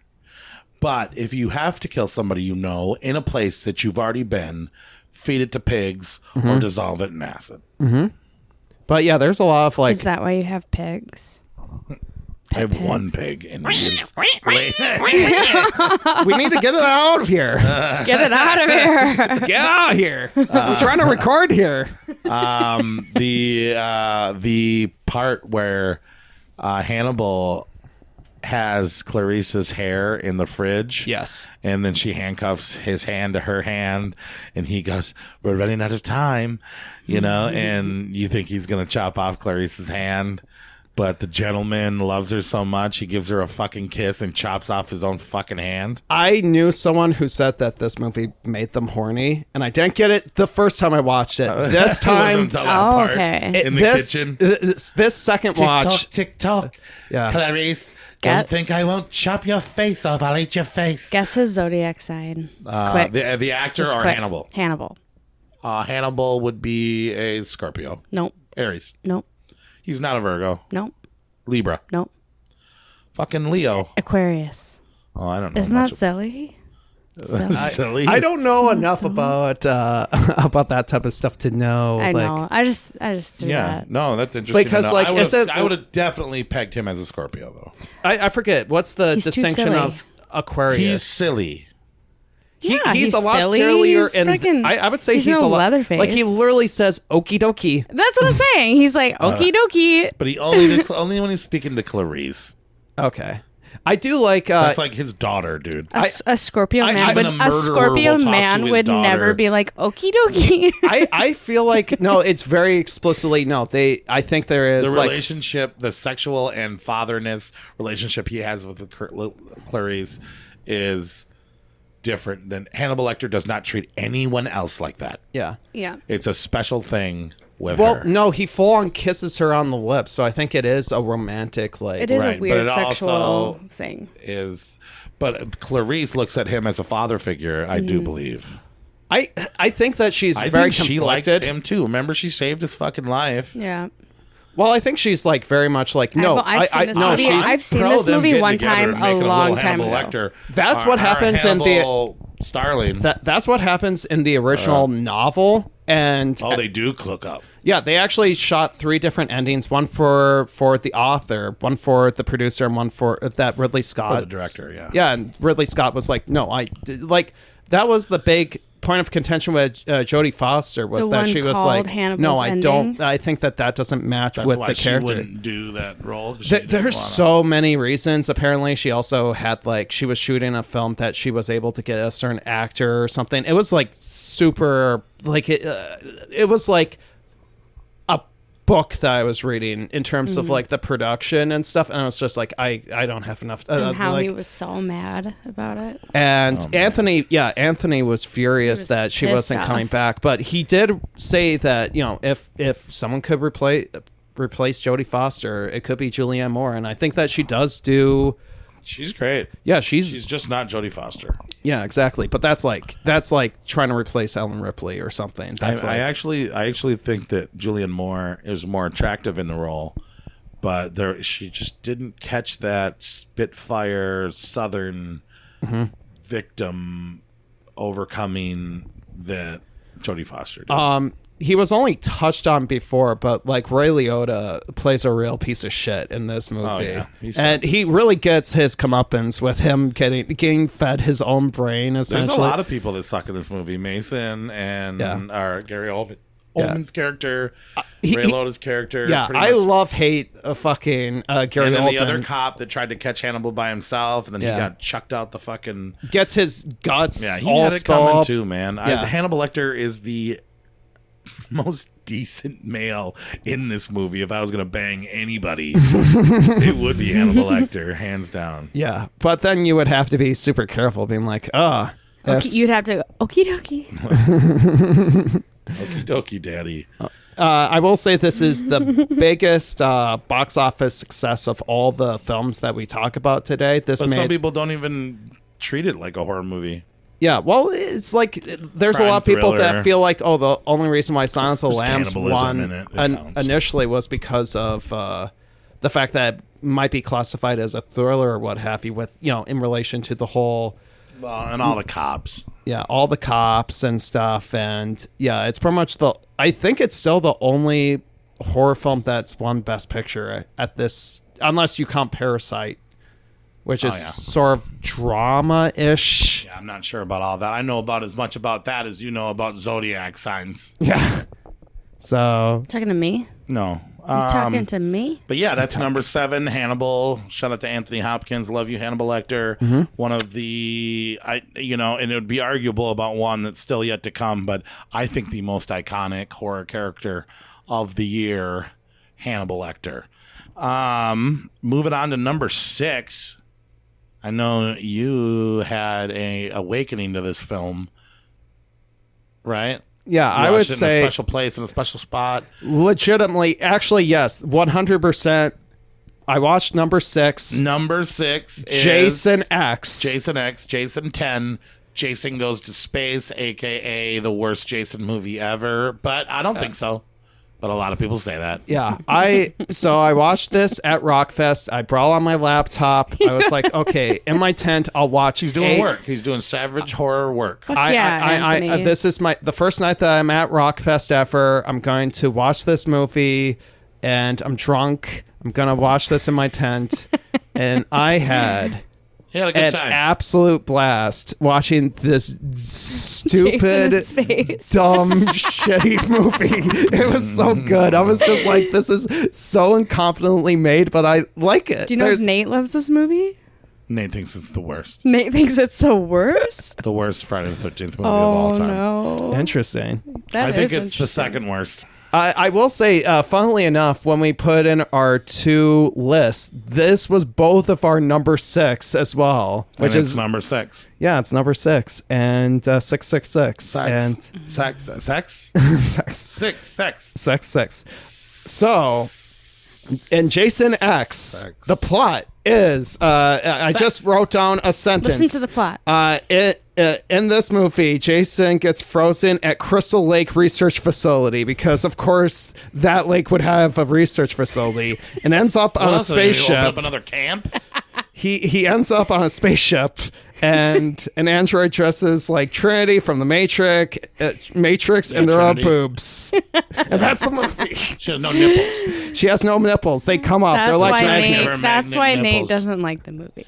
No, Kane Hodder plays Jason Voorhees. Yes. And we open up, he's tied into chains and just hung in infinity, and they're trying to take his super abilities to use to put into humans to figure out how to make somebody regenerate. Specifically, a government official, Dr. Wilmer, played by David Cronenberg in his cameo. Yep. He was David like, Cronenberg. I'm going to be in this movie, but I need to die.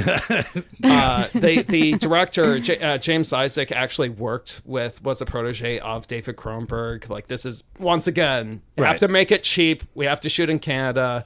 But, yeah, he's just like, we want to figure out, damn it, how does this guy regenerate? Yep. And there's 2 versions of Jason's mask and 2 of the least favorite versions of mine. Some people will argue with that. I remember when he's wearing his first original mask, when they have him tied up and before they send him to space or whatever.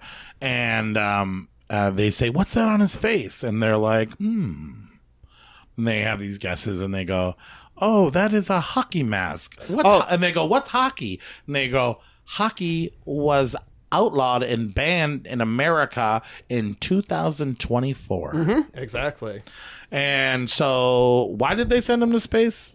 Why did they ban hockey? Check him out. Well, he gets sent into the future because he gets frozen. He escapes in the beginning, and then him and this girl named Rowan end up at like he accidentally gets frozen, and then this like group of people from Earth 2 who are like coming in like as like a college like experiment to check out Earth 1 come across this. They're like, oh, there's these 2 frozen people here. One of them we can bring back, one of them we can't. Yeah, he's like, okay, he's just dead. We don't know that he's essentially like a zombie corpse from hell. He's just a hockey player. Imagine having one body from the old planet and it's Jason Voorhees. Well, why not? Makes sense to me. What I hated about Jason and the first Jason is that you can see his eyes. And it made Jason feel not like Jason and more like Kane Hodder. What is your stance on his hair that he has? Instead of it being spotchy, it's like he actually has like, it's like, no, that's not like. It felt like Kane Hodder in a Jason mask and not Jason. I can't remember how you felt about Baghead Jason. I didn't love him. Okay. But I laughed hard when Nate was like, why not cut another hole? It's funny.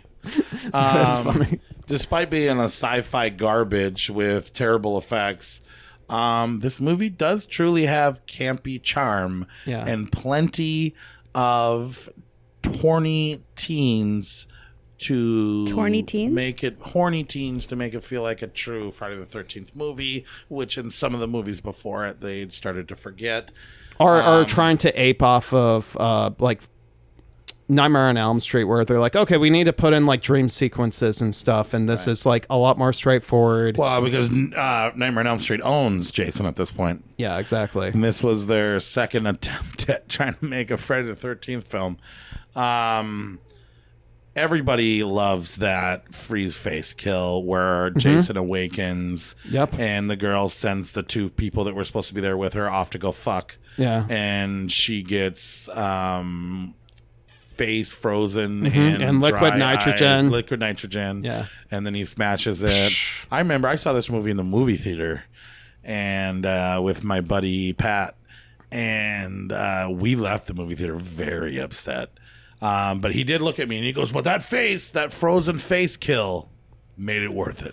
I remember, like, I didn't watch horror films as a kid because my folks were like incredibly strict, being like, no, you can't watch anything until you're like of age. Like, it took like me doing a ton of convincing to be like, please, can I play Resident Evil 4 like as a Resident Evil 4. as a 16-year-old? I had to be please, can I play Resident Evil 4? They're all talking about it at school.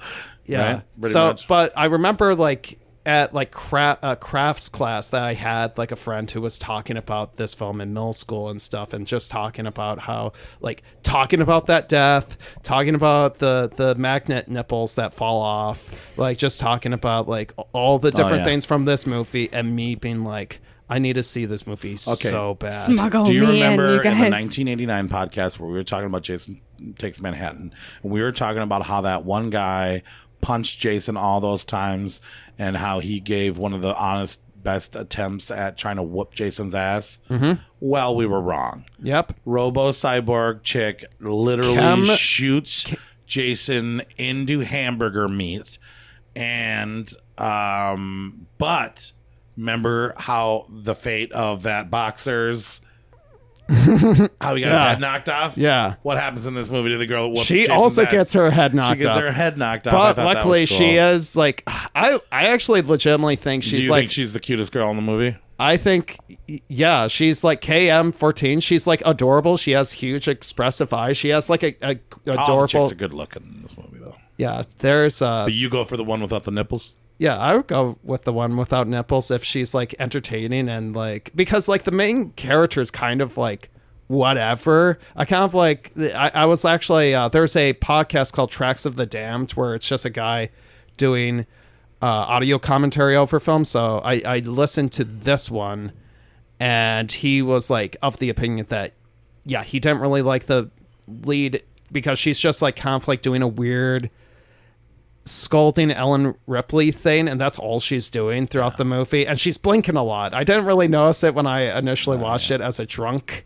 but I was like, she's like just doing this. And I think unpopular opinion, and I've gotten in arguments with people, and I can't believe it, that a lot of people think that Super Jason looks cool. And I'm sorry, but Super Jason that got the cyber worms to recreate his flesh and make him sleek and Nanomachines, stupid as fuck looking. I hated the way Super Jason looked. Do you it. think it's cool that his mask is now literally his face? No. You don't like that? You do. I think it's dope.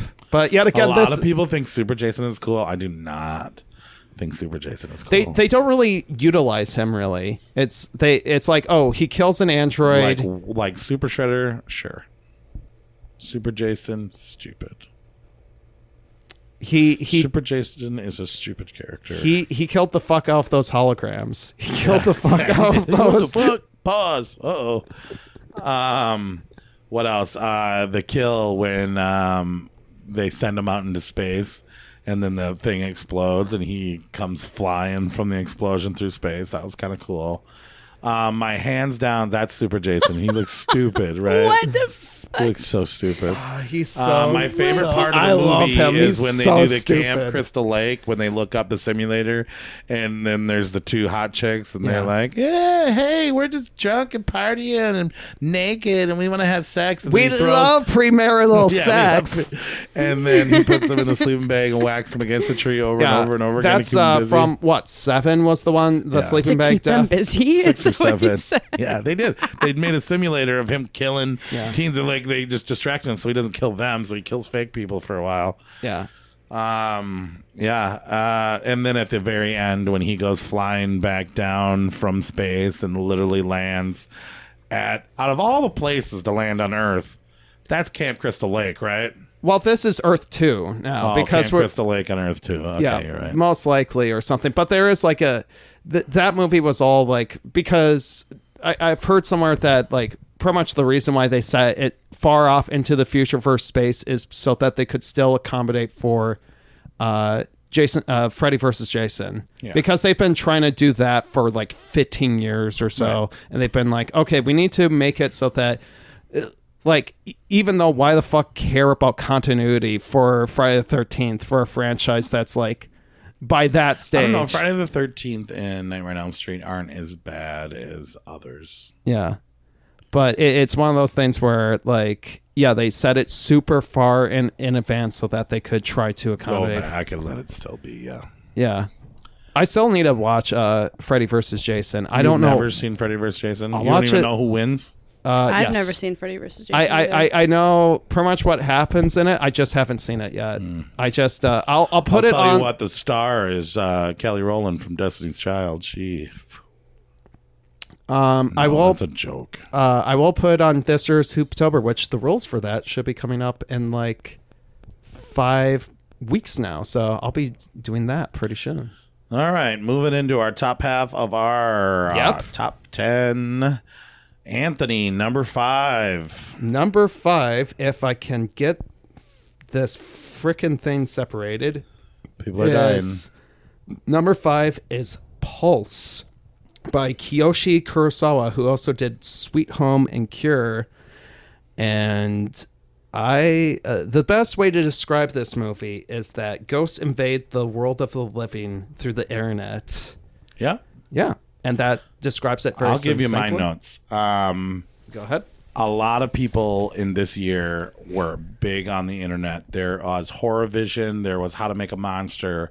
There was a lot of people trying to tap into the let's make the internet terrifying. I would say Suicide Club also. Okay. Yeah, you're right. You're right. And nobody actually succeeded at that task of making the internet scary at all, except for this movie. Yeah. If any movie ever made dial-up internet scary, it's this film, and the imagery will haunt you. The imagery is beautiful. This movie I have heard about my entire life, and I actually seen the remake first, but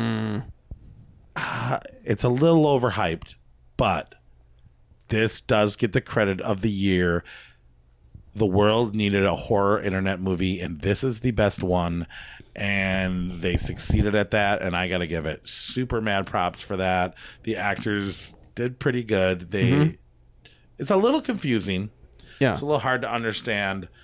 So yeah, I give it the award of the year. This one encapsulates the year of 2001 more than any other horror movie. I would say so, because it's dealing a lot with like that's what everybody was talking about, is what the internet is going to do to us. Hey, I like a good techno horror, and I love Japanese horror movies. I did not like Pulse. You don't like Pulse?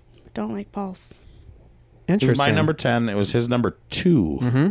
It was your number 2? Yes. Mm-hmm. Oh, I love Pulse. No, I'm actually curious. I actually your mind just to support him and not me. No. I actually find it like, because I always find like, because it's I'm always like very much different strokes for different folks. Above Suicide Club, and I actually didn't quite like Suicide Club because I actually think that this movie did it right. And I also think that, like, I think Suicide Club gets a little bit too, like, Suicide Club, just to touch on it for a little bit, is, like, really good. But the last half an hour, I feel like it gets lost in the weeds. And I'm like, right, what is it dealing with? What is it talking about, essentially? What is Pulse talking about? I would say Pulse is talking about, like... It's like a Ring ripoff. Well, I think it's mostly talking about how... And this is a sentiment that I actually do believe, especially with, like, you see this with how we reacted during lockdown, that how we're the most connected, but also the most separated we've ever been as like, because it's like we're like, whether or not they do point out they're like those people that you're meeting on the internet is not like meeting real people. The girl presses on that a lot for the boy that's, you know. Yeah. Well, they're doing like that experiment where they're like, okay, we're going to have these pulses that are going to like be close to each other, but not too close, because like it's hard to be intimate with people, especially now. And now it's like everyone's getting more and more separated, more and more like especially with, you know, this is a Japanese film. This is like dealing with like how there's like rising rates in suicide, and it's just and suicide rates in Japan are extremely high. Yeah, that they're extremely high, and it's just like it's just like it's a rough movie, but I really like it. It's very visually interesting. I will say, speaking of confusing, I messed up the when I originally watched it like 2 years ago. I thought the black-haired girl was that there was like two black-haired girls in the movie. I thought they were the same person. Oh.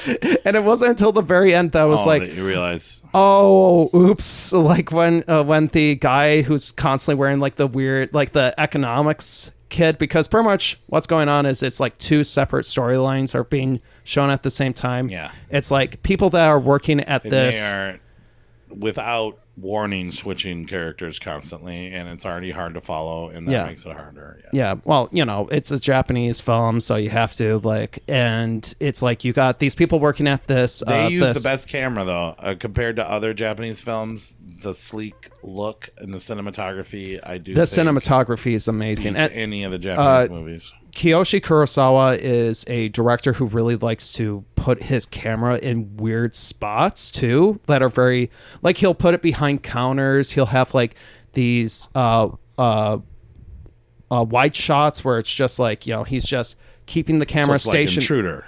Yeah, kind of. Or no, opposite actually. Yeah. Because Intruder is like super close in. Oh yeah. This is backed up. Way far away. Yep. Way far away, where it will like a voyeur, or just like trying. And he just has a good idea of blocking, where he has good moments where it's like someone will come into frame, and you'll like slowly see like movement in the background. Yeah. As like someone like commits suicide, or like there's that one scene where just that girl's just chilling out, and then all of a sudden like you notice, like your peripheral vision notices that person on top of the pillar jumps off, kills himself. I like this movie. There's no that silo, or what was that, whatever that was. Yeah, sorry. There's no like initial shock moments, but there's like because that's and I it's love the most American Japanese movie. No, seen? No, it's a very, because Japanese horror movies, they send slow shocks of shivers down your spine. Like this movie does. And this movie does. But this movie, to me, the only reason I don't enjoy it as much as I want to enjoy it is it's so sad and depressing. Mm-hmm. It's hard for me to feel scared, because like all of the movies of this year. Like I get so like the topic of death just consumes me. Yeah. And that's a lot of this movie. Is and like it doesn't scare me. It has such a heavy, like, it's harrowing essentially. It's like very like Halloween, I guess, would be. It is. Yeah. It is. And yeah. Yeah, and I feel like that's the thing that I'm noticing for this year, is that there's a lot of like themes of like emptiness, of like feeling like especially alone in a room full of like people. I will watch a movie like this and I will just feel that utter sense of emptiness for like the next 3 months. Like I can't shake it. And so that's why I love that about Japanese horror movies, because sometimes they leave you feeling like that for 3 months. But this one was just so depressing. And it's mostly that I just view like media, or just like entertainment and terrible movies, like as like Anthony. Yeah, I don't mind being sad, because it's like, okay, I can feel it. You're talking about this movie and it's making you sound sad. I think that it's like Cheer up, bud. It's good to be like, okay, I'll watch this thing that is like an hour and a half long, and I'll get this like bad emotion I love off the it when way. a movie makes me feel like shit. Yeah. And that sounds like I'm being sarcastic, but I'm not. No, I love to feel like shit. I love it when a movie changes my perception And or you've my seen, mood. and you've seen That the is remake true of this art. movie? I've heard it's not great. Yeah, I mean, I haven't like seen I said, the I saw remake. that first. I just know that Christian Saw that Bell's first. in it. I like Christian Yeah. Bell, so Ooh, the hot lifeguard from Sandlot. I didn't realize that's her. No, it's not. I don't even know if it is. No, that was the girl from Valentine. No, I don't even know. Corey, you May led or me may not astray. be the lifeguard you from led Sandlot. me astray. You look up, Stray. see who the lifeguard was in Sandlot. Yeah. It's either Mary Shelton or the chick in Pulse. I think it's Mary Shelton from Planet Terror and Valentine that was also out this year. Okay. My mistake. By the way, did you end up seeing, as she looks that up, did you see Valentine 2 sure or no? did. How was that? Oh, you didn't watch? You've never seen Valentine? I watched Valentine when it came out, and I will tell you where it landed. While we're segueing, I watched 38 movies, Jesus Christ. and Valentine landed at number 18. I only... Just better than Stacy, Attack of the Schoolgirl Zombie, and just over Elvira's Haunted Hills. So it was 3 more. It would have made honorable mention for me. But, yeah, I watched 38. I did not watch The Devil's Backbone, Earth vs. Spider, The Forsaken, which I've seen Forsaken before, Wendigo, Witch House 3, The Hole, and we How talked come- about not sorry. watched Counting Mulholland Drive. I was just couldn't about to find say She something Creature and couldn't find Human about our Pork Chop. list. But, yeah, is that about it on Pulse? Depressing movies kick ass, Japanese is cool, and the internet is scary. When The do you- internet's scary. I would say I really like the part whenever they like are like the forbidden zone and they have to tape up Oh, the yeah. outdoor of the rooms and like what's going on there. I would say the best scare is when the girl rescues the other girl and then the ghost appears in the corner all of a sudden and just like Yeah, the imagery is it's the very internet imagery is striking. cool. It's like, oh man, can they see me? Can I see them? and the way the ghosts move is so What is this doing? Is this in my brain? yeah, it's so funky. Why am I so sad? Why is my penis out? Anyway, Wendy Peppercorn Yeah, was played by Marley Shelton. Yep, and the final girl in Valentine, and the doctor right there. That's her. Yeah. Oh, that's her. her. Okay. Planet okay. Terror. Remember you showed me that movie for the first time and I fell in love with it and I loved it more than you loved it. The planetary bullshit Yeah, you did. I did. I got You so were many action sleeping. figures. I got so You many were fucking sleeping things. I've and seen I the was movie so many watching it times. like Seen her so many times. God damn. I watched that so many times when I lived out in Portland. Yeah, I don't know if you're, why. If you're attracted to Marley Shelton, watch Valentine. Yeah. Watch Valentine. have you seen Planet Terror? Yeah. She out yeah, you just she said so. out beauties Brooke Shields. Okay. Okay. Okay. Happy Valentine's Day. Let's get into the top 4. We got 4 more left. We got one that everybody's probably thinking was going to be number 1. Yep. Everybody thought this was going to be number 1, but and a lot of people don't support this movie because the sequels are garbage.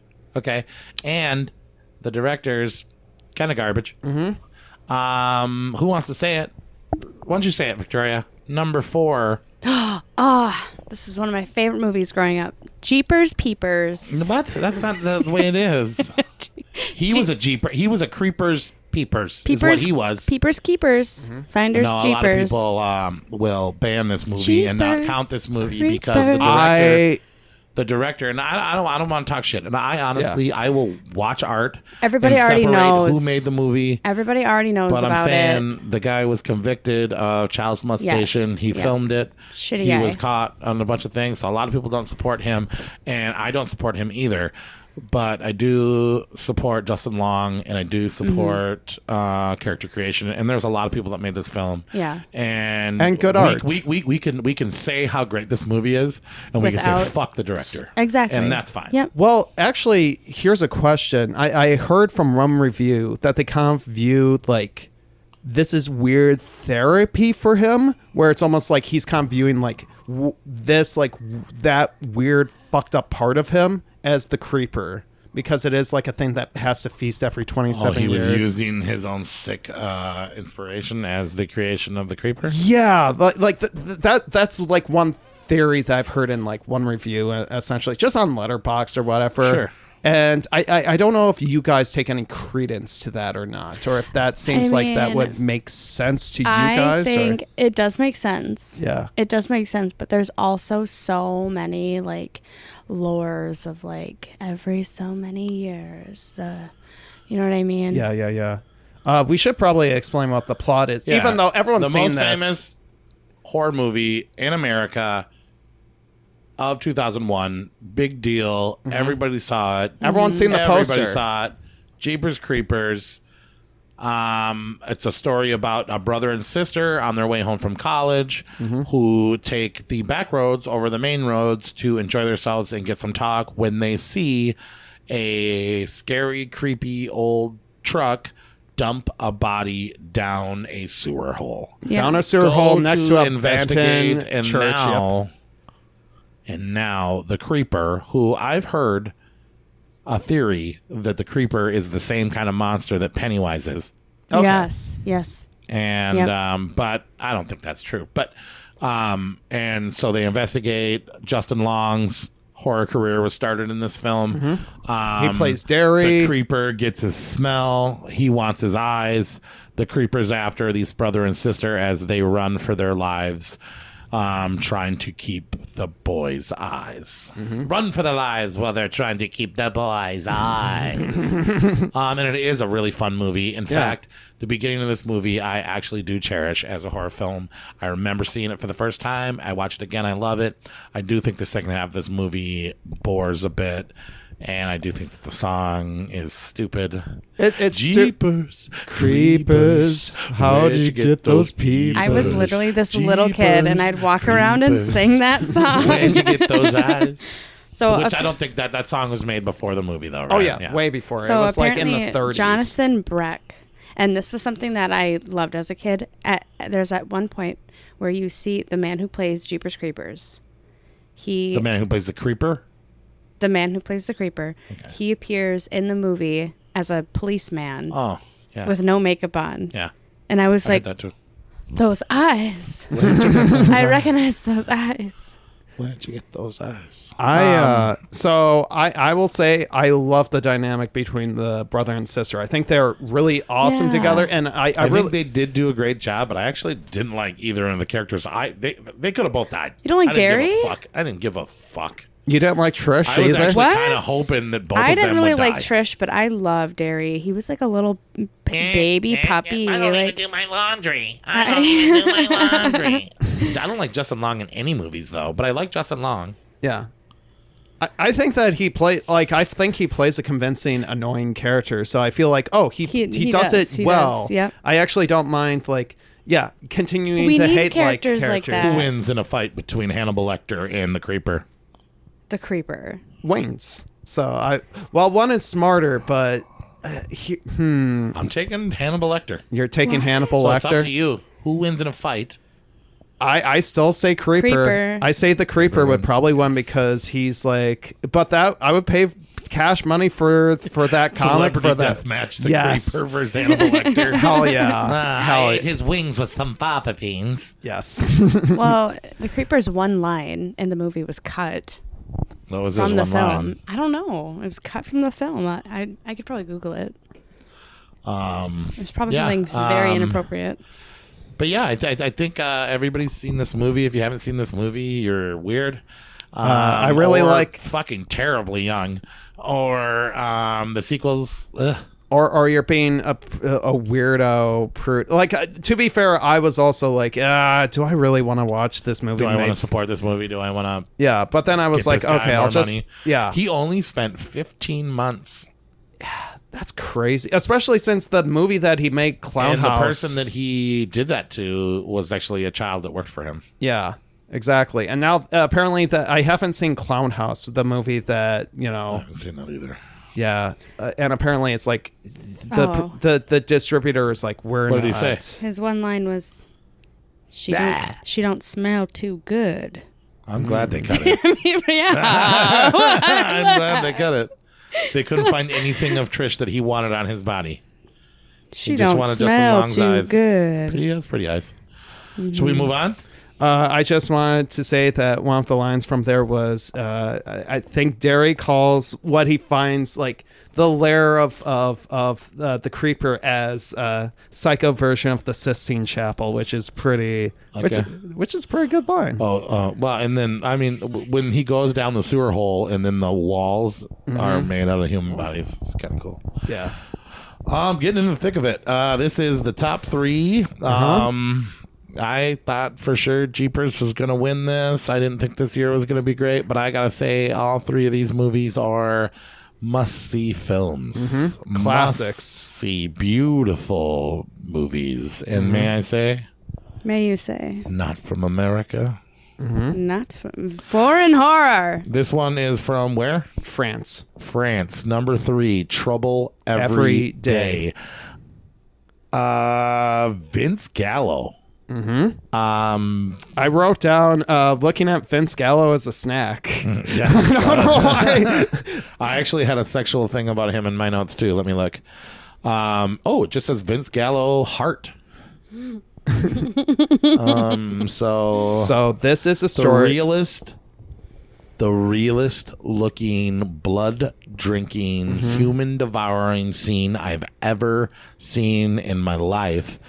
The way, the sounds, the sexualness to it, the ravishness. So this is the main character.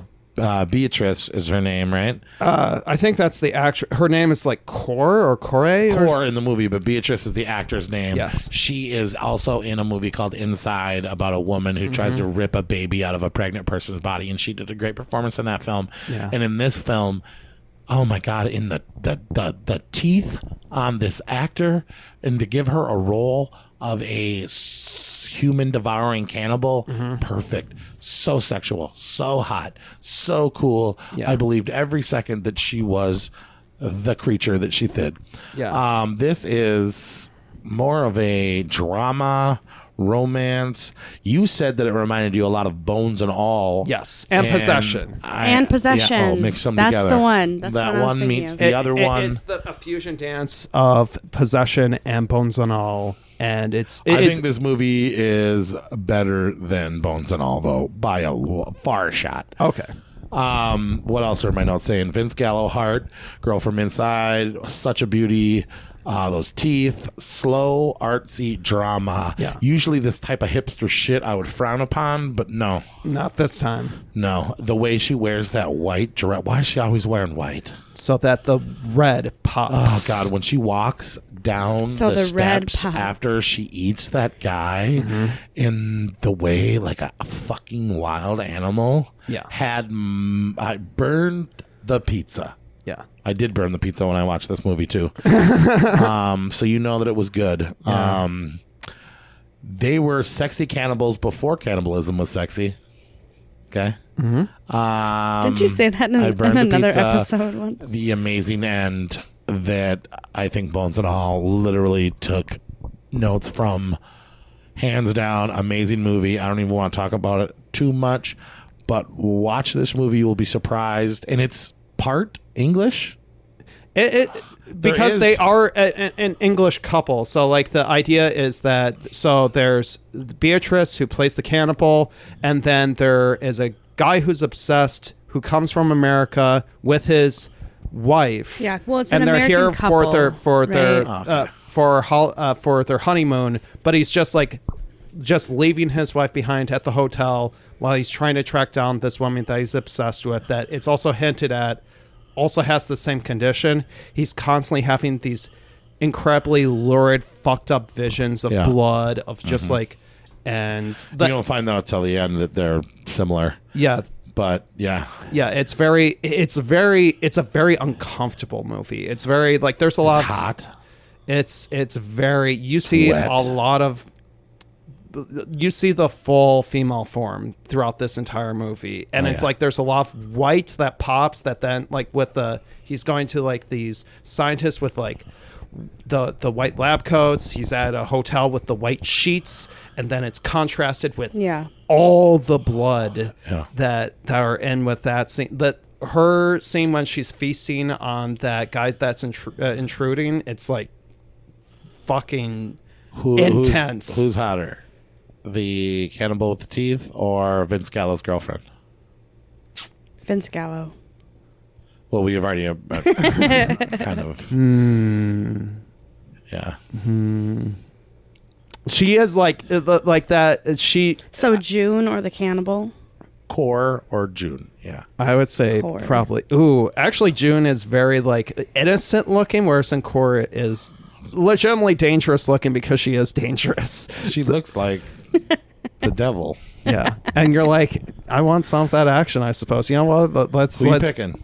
You can have one for the rest of your life. Who are you picking? June. Simple Life with June or Road to Hell with Core? That is like kind of what the movie is about. I would say, you know what? It is. I'll be. You're Dracula. You're gonna be Nate about you're this. You're the June? Baron. Yeah, I'll be weird about this and say June, I guess. June's good. June's good. Pick. And also, I don't need to worry about my tongue being been off. That's not. Back in my Oh God, that is such a because it is super hot with that scene, and then the turn happens when she starts to just start gnawing up his face. I don't like rough sex, but I'd still pick Core. She is a very lovely looking lady. I wonder what the listeners are thinking. What's next? What could be better than Jeepers Creepers, Hannibal, Trouble Every Day? Pulse, Trouble My Every favorite. Day? What could be my better? favorite on the list. Number 2.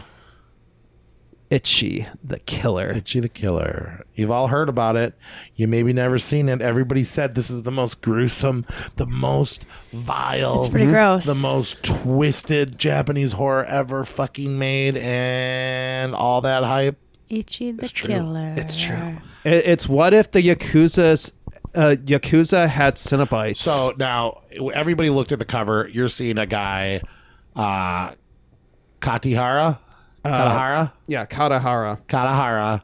He Kakihara, has yeah. Kakihara. a Joker face, cooler than the Joker, than Dark Knight Joker. He cut his face and he has piercings holding his things. no, and so when he his- smokes cigarettes, he shoots it out the cuts of the side of his face. jaw. But he's not itchy. No, he's not. itchy. No, if no. you Google Ichi the Killer, you're going to get nothing but pictures of Kakihara. But that's not Ichi. No. The nerdy guy in the padded suit with the razor blade boots coming in plants, that's Ichi. Who's constantly crying, playing Tekken Tag And Tournament. getting a boner to everything. So Kakihara is this gang member who Yeah, the they Yakuza. call him the torturer. So he's the guy who has his jaw unhinged like a snake, and he's got it pierced together. And he is this super sexy. Apparently, that thing is called the Glasgow smile because that's what like Glasgow gangsters would do to their victims is to cut open the mouth a bit more. The and muscle this guy's that so holds badass. your jaw Speaking together. of cutting tongues off, he actually slices his tongue off to his boss as an apology for making a mistake. And that was That's dope. so that is something that in the Japanese culture, and please correct me if I'm wrong. Matthew probably is the perfect person to ask this question. I used to study a lot. He's Irish. I know, but me and him talk like Japanese, the samurai. Yeah. So what they would do is they do this thing where they get on the ground on their knees, Yeah, and they would cut do off that. They would fingers. They would kill themselves slowly, Seppuku. and they would thank you. And you probably know And more this is about like this. that, yeah. And when he did that, he has to do stuff like that as his role in the gang is kind of like he had to cut off his tongue like that. And but he is awesome. I love his character so much, and he's this. That was one of the questions in my notes I was going to ask. Are you rooting more for Katahari or Ichi?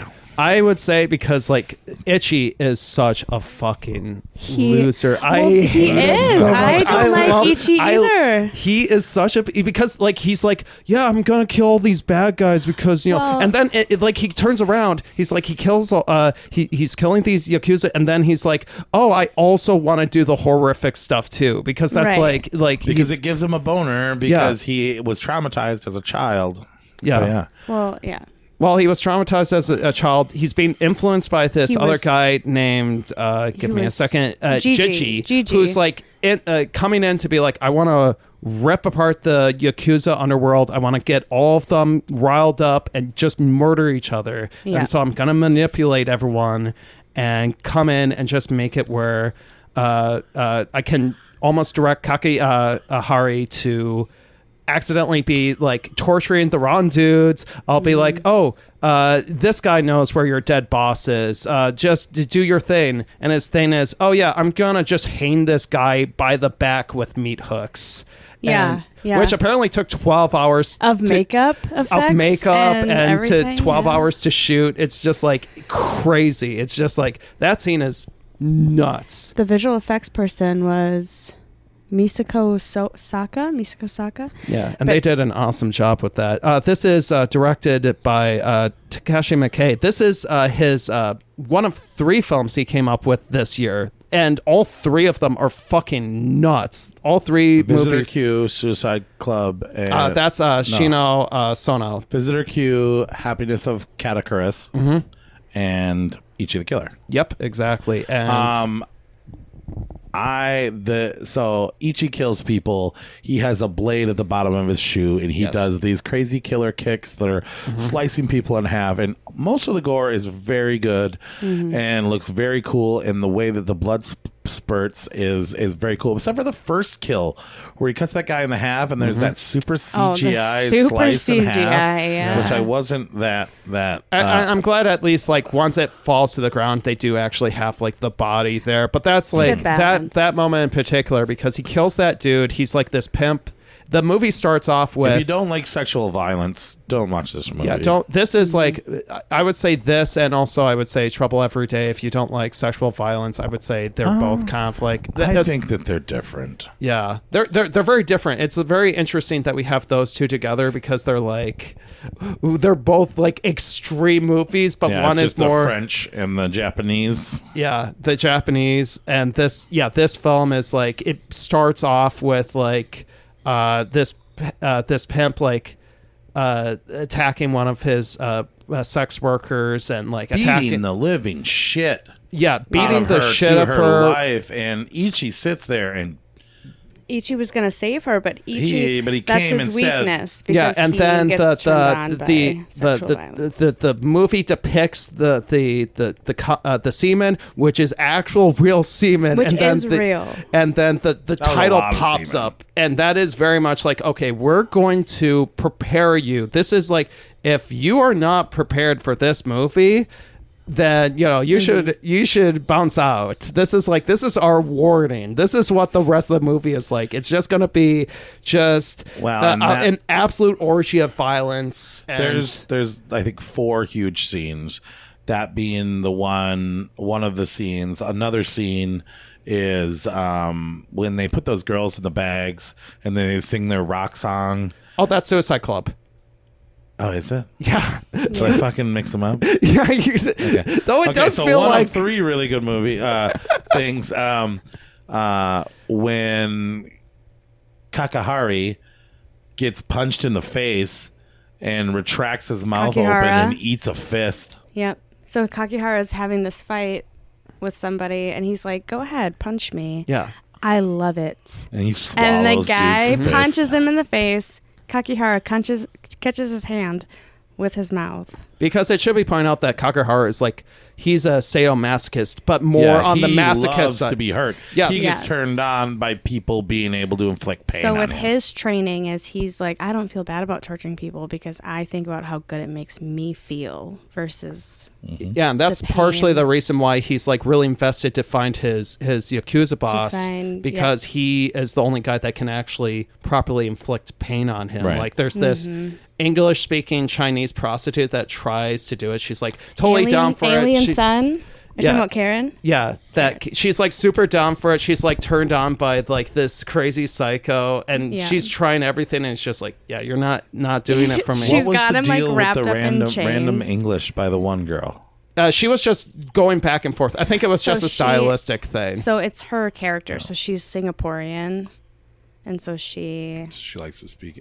Yeah. And was that the same? No, this was a different girl. Or was that the same girl that pretended to be the girl that got raped at the beginning? Same. Karen. Same girl. Okay. And then she was like, I wanted you to do it too. And Yeah. then he went crazy. But that wasn't the girl from when he was a kid. She was fucking with him, right? Yeah, well, Yes. that didn't even happen. Like Because- it sounded Because like she G- changed her mind when Ichi started getting crazy. Well, Well, because no, it's that- Gigi told her that he was he's a hypnotist. Yeah. And so he basically hypnotized Ichi into thinking that Okay. all of that stuff happened. What were you going to say? Oh, I was just gonna say that I think what is going on is that Karen is like turned on by like how crazy it is, but there is like a step too far where she realizes, Yeah. oh wait, no, he legitimately wants to kill me. Yeah. That there is like, there is the step too far type thing. But as you were saying before, to get back to the earlier point, a dude gets all riled up. It's like this pimp that they were trying to find. The trying to explain the plot is super confusing because it's like meant to be like We just, don't have to. but there's like the pimp that they track down that Kakihara and the rest of his Yeah, psychos both. Snoop Dogg, the pimp that they were trying to find. that he tries punching him and like he fucking like almost like bites on his fist. Oh, yeah. Yeah, that's Well, and then there's the guy, the guy that kind of likes Ichi that has the kid, and at the end on the rooftop, His brother. When that's Ichi's brother. Yes. Okay, and when he gets his neck cut, and then the kid sees it, and Ichi gets a little weird, but the blood that's squirting out of his neck as he's walking towards the camera, also one of the coolest parts. Yeah. And then though that is a dream sequence. I didn't quite catch that. that's not real.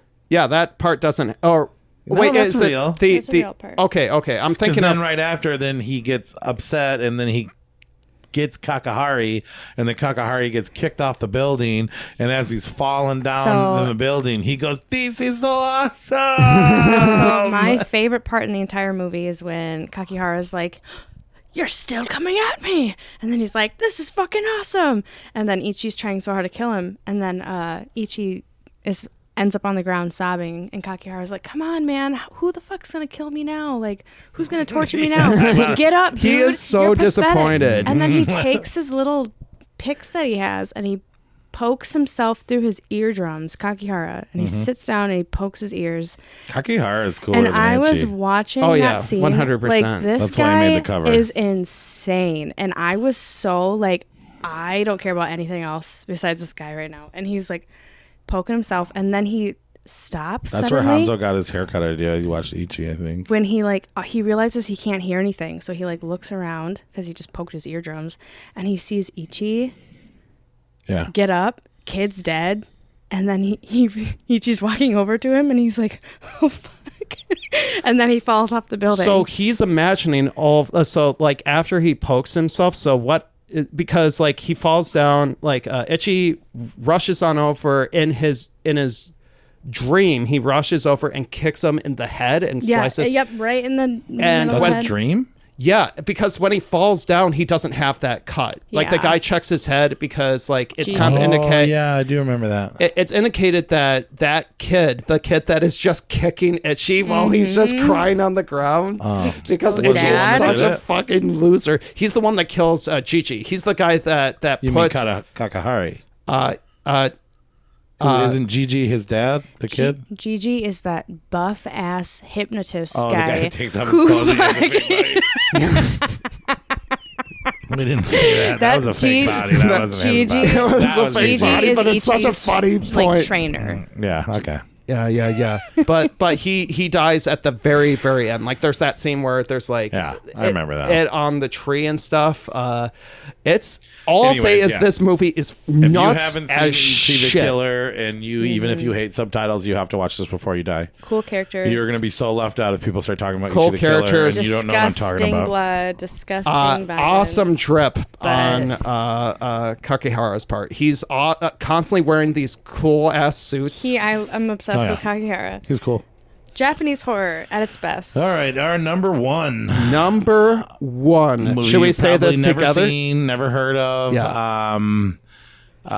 You thought Reanimator was cool, didn't you? I did. It's one Well, of my there's a top more. 5. There's a very much more Lovecraft movie, and it's called Dagon. Dagon. This is your number one. This is also my Your number one. This would have probably, and I think I can speak for Nate, and this is his number one too. What if it's not, though? It is. Yeah. But this He'll film, probably chime in and put his little side note at the end of this episode and say, "Yep, yep, Corey, you were right. I Yep. wish I was you." He wouldn't. He would say that. he would be like, I'm jealous of your facial hair. I Yeah. think that you are a dope motherfucker.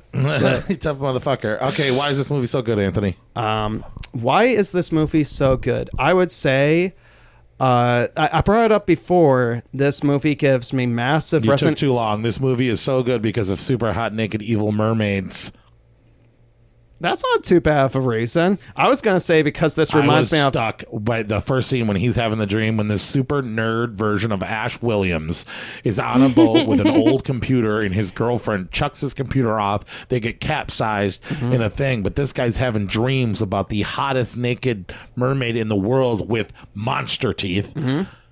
I knew that this movie was going to be amazing. I was glued to the television. I thought that this was so amazing. Now, go back to what you were saying. I was going to say that this, speaking of Resident Evil 4, this is giving me like massive Resident Evil 4 Everybody vibes. relates It's everything to because Resident it's the Evil body. because they It's must the have body stole horror, every and idea it's They no, definitely it's- ever in the solved. fucking world. Because Resident Evil. It's that, but it's also Resident like Evil. Make me mad. I love the fact that yes, they do some CGI work in here, but besides that, they do like awesome like creature designs. There's like I just really like the atmosphere of It's it. eerie. It's eerie. And haven't s- old. You haven't seen this movie, have you? Yes, I told you 1,000 you watch times. it? I created a whole Fallout 4 character after the main character in this movie. So And I then loved Resident it. Evil. after No. Paul Marsh or after the priestess? The priestess. Okay, after is it Julia or Uzia? How do you pronounce Uxie. Uxie? Oopsie. Uxie. But yeah, this I is think it's Uxie. this is think it's directed Zia, by this is directed by the Reanimator director Stuart Gordon and also written by his collaborator Dennis. Do you think it's better than Reanimator? I think that Reanimator is still like an all-time classic. This is very close. This is a better, more respect to H.P. Lovecraft, though. I would say, well, you know, H.P. Lovecraft has done multiple things. This is more in line with like the Cthulhu mythos. This is more Look in at line who with that is. It's Cthulhu. I have a Cthulhu statue. yeah. You like that? He's You wanna touch posing. Sure. Want to touch it? Bonk. Cthulhu. Cthulhu. He's posing. He's like, look at my good thighs. So Could they, what do you think? What's the main character's name? Paul Marsh, Paul Marsh. aka Paul, like, you know. Were you rooting for him? So I was like, he is such a wet blanket, but he does it so well. Like you Yeah, get he- it right away that he's like just this. He reminds me a lot of Ash in Evil Dead 1, where you're like, this dude's a bitch, but you're like, Yeah. this dude is nailing it. You know what I mean? I think it's crazy they picked him as this role, and I didn't like him at first, but I really grew into be like, this is water Ash Williams. It's Yeah, also well, he's probably like- the handheld camera. Like he's a super resourceful. Like there's one scene where like, you know, he's at the A+ hotel that has like the faucet is shit. There's like mold everywhere. Yeah, and he sees the guy's neck. Yeah, he sees the guy neck, but then there's like all the villagers like see him and they rush for the hotel, so he like rushes to like. Oh, when he unscrews the other lock and puts it on the other one, and you're like, dude, you're not gonna have enough time. Which he kind of does. He pulls it off. Yeah, he pulls with one screw, pretty much. Yeah, exactly. That was cool. Yeah, he's like very resourceful. He's like doing. I really like that. I really the scene that really got me to be like, oh, this movie was the incest. Is the Ezekiel backstory, like or worship Dagon or die. The water horror is hard to pull off and hard to make this cool and hard to make it feel wet. Like this whole movie makes you feel wet. Yeah, it makes you feel wet. Yeah. You get all these like de-evolved people. And then you always think that he's not going to go for it. But at the end, when he finds out his sister is the girl he's been dreaming of, he finds out that his dad is the freakishly Cthulhu-looking monster. Yeah. And you think that he's not going to swim away with his sister and become king of the fucking water people. But it's realistic. Well, it's not only that, but it like because you get the feel of him being like this very profit motivated binary person of like, okay, this is all that matters is profit. I'm a wet blanket. I'm not even interested into sex with my hot girlfriend. I'm just whatever. And she the priestess, his half sister, is like telling him like, no, there's something more that there's. We can just be with Dagon forever and ever and for all of eternity. And it's sort of like would you have gone? Hell yeah, why not? Plus, like, otherwise even I would be killed. She's your sister? Half sister, so it's not as bad, but it's still. I mean, I think a half sister is just as bad as full sister. That isn't it? I think that character is like really. Like I was in love with her too. I would have went swimming away with her too. Even with her too. In that circumstance. It's either die or swim away with my super hot sister with scary teeth. With scary teeth with two tentacles who doesn't blink ever, which is always unnerving. She was so awesome, dude. She's really good. And plus like her get up at the end where she's like being lifted by everyone in that chair and she has like the gold when she looks like the princess, like hotter than the chick from Krull. Yeah, exactly.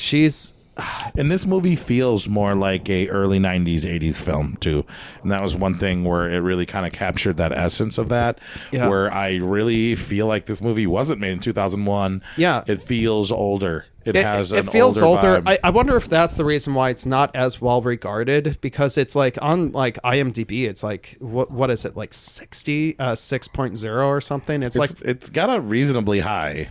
You think so? Rating. I felt like for me, like I think would, it's over 6 to be honest with you. Like I would give this like a solid 8.5 out of 10. Like I gave it a 9 out of 10. Yeah, I 8.5. Yeah, 8.5. I thought this was dope. I like the creature effects. Like there's only a few spotty CGI moments. And it's like the spotty CGI moments is like, oh, when she has the tentacles come off her mouth, but it's like that's hard to do in like Yeah, it's just like what else? Got Tom Savini there. Yeah. And then like when he gets lit on fire and then he jumps into the water and how the burns turn into fish like and he breathes underwater. It's just such a beautiful and fun fantasy, and it's so much different than every other horror film that comes out, especially around this time. It's so unique and it has like it's so looked over or not seen by everyone. I have known about this movie for a long time and I have passed by it so many times not thinking it was going to be good, and oh my god, what a pleasant surprise. Number one, it deserves it. It's fucking awesome. So my notes on this was, so this movie I believe came out on Halloween in 2001, and it's also based off of a short story. Two of them. It's based off of Dagon and also The Shadow over Innsmouth. Both H.P. Lovecraft stories. And Dagon was, correct me if I'm wrong, only 5 or 6 pages long. Short story. Yeah. Well, that's the way HP is. Perfect. I mean, Reanimator was a fucking page. Perfect movie to watch on like a cold, rainy day. Mm-hmm. It's like the slithery, dark fairy tale. Yeah. Cold, icky, Beautiful. and eerie. There's like the sick face ripping Oh, yeah. scene. And if you have a phobia of water, maybe don't watch it. But There's a lot of really messed up stuff where they were like sacrificing women to Dagon. sacrificing. And it's like on the really like rocks and- it's really fucked up. There's like the girlfriend character gets like the worst fate ever, where she gets like it's sort of like Reanimator with Barbara Campton, where she gets descended into a pit. She gets taken up and she's like, "Kill me." And when he finds his ex-girl. Yeah, and he's like, I can't. And then Dagon or whatever, like a tentacle reaches up, grabs her. Her arms get ripped off. It's just it's just gnarly. Yeah, those So if your unfortunate sister tentacles. said this to you, you cannot care for her. You do not dream of her. You will go soon to a beautiful place. You will forget the world and your friends. There will be no time, no end, no today, no yesterday, no tomorrow. Only forever and forever and forever without end. It is your fate. It is your destiny. So I'm away with your sister, right? Yeah. It's like, you know what? That's a pretty good pitch. You know what? I'm tired of everything. Let's just worship Dagon. And plus, he's giving you gold. He's giving you fish. You do de-evolve and turn into a fish person, but hey, being a fish person might be dope. Fried fish with a dollop of Sold. HP sauce. Sold. Sold. Number 1, Dagon. So I'm going to recap our list. Number 10, The Others. Number 9, Session 9. Number 8, Ghosts of Mars. Number 7, Hannibal. Number 6, Jason X. Number 5, Pulse.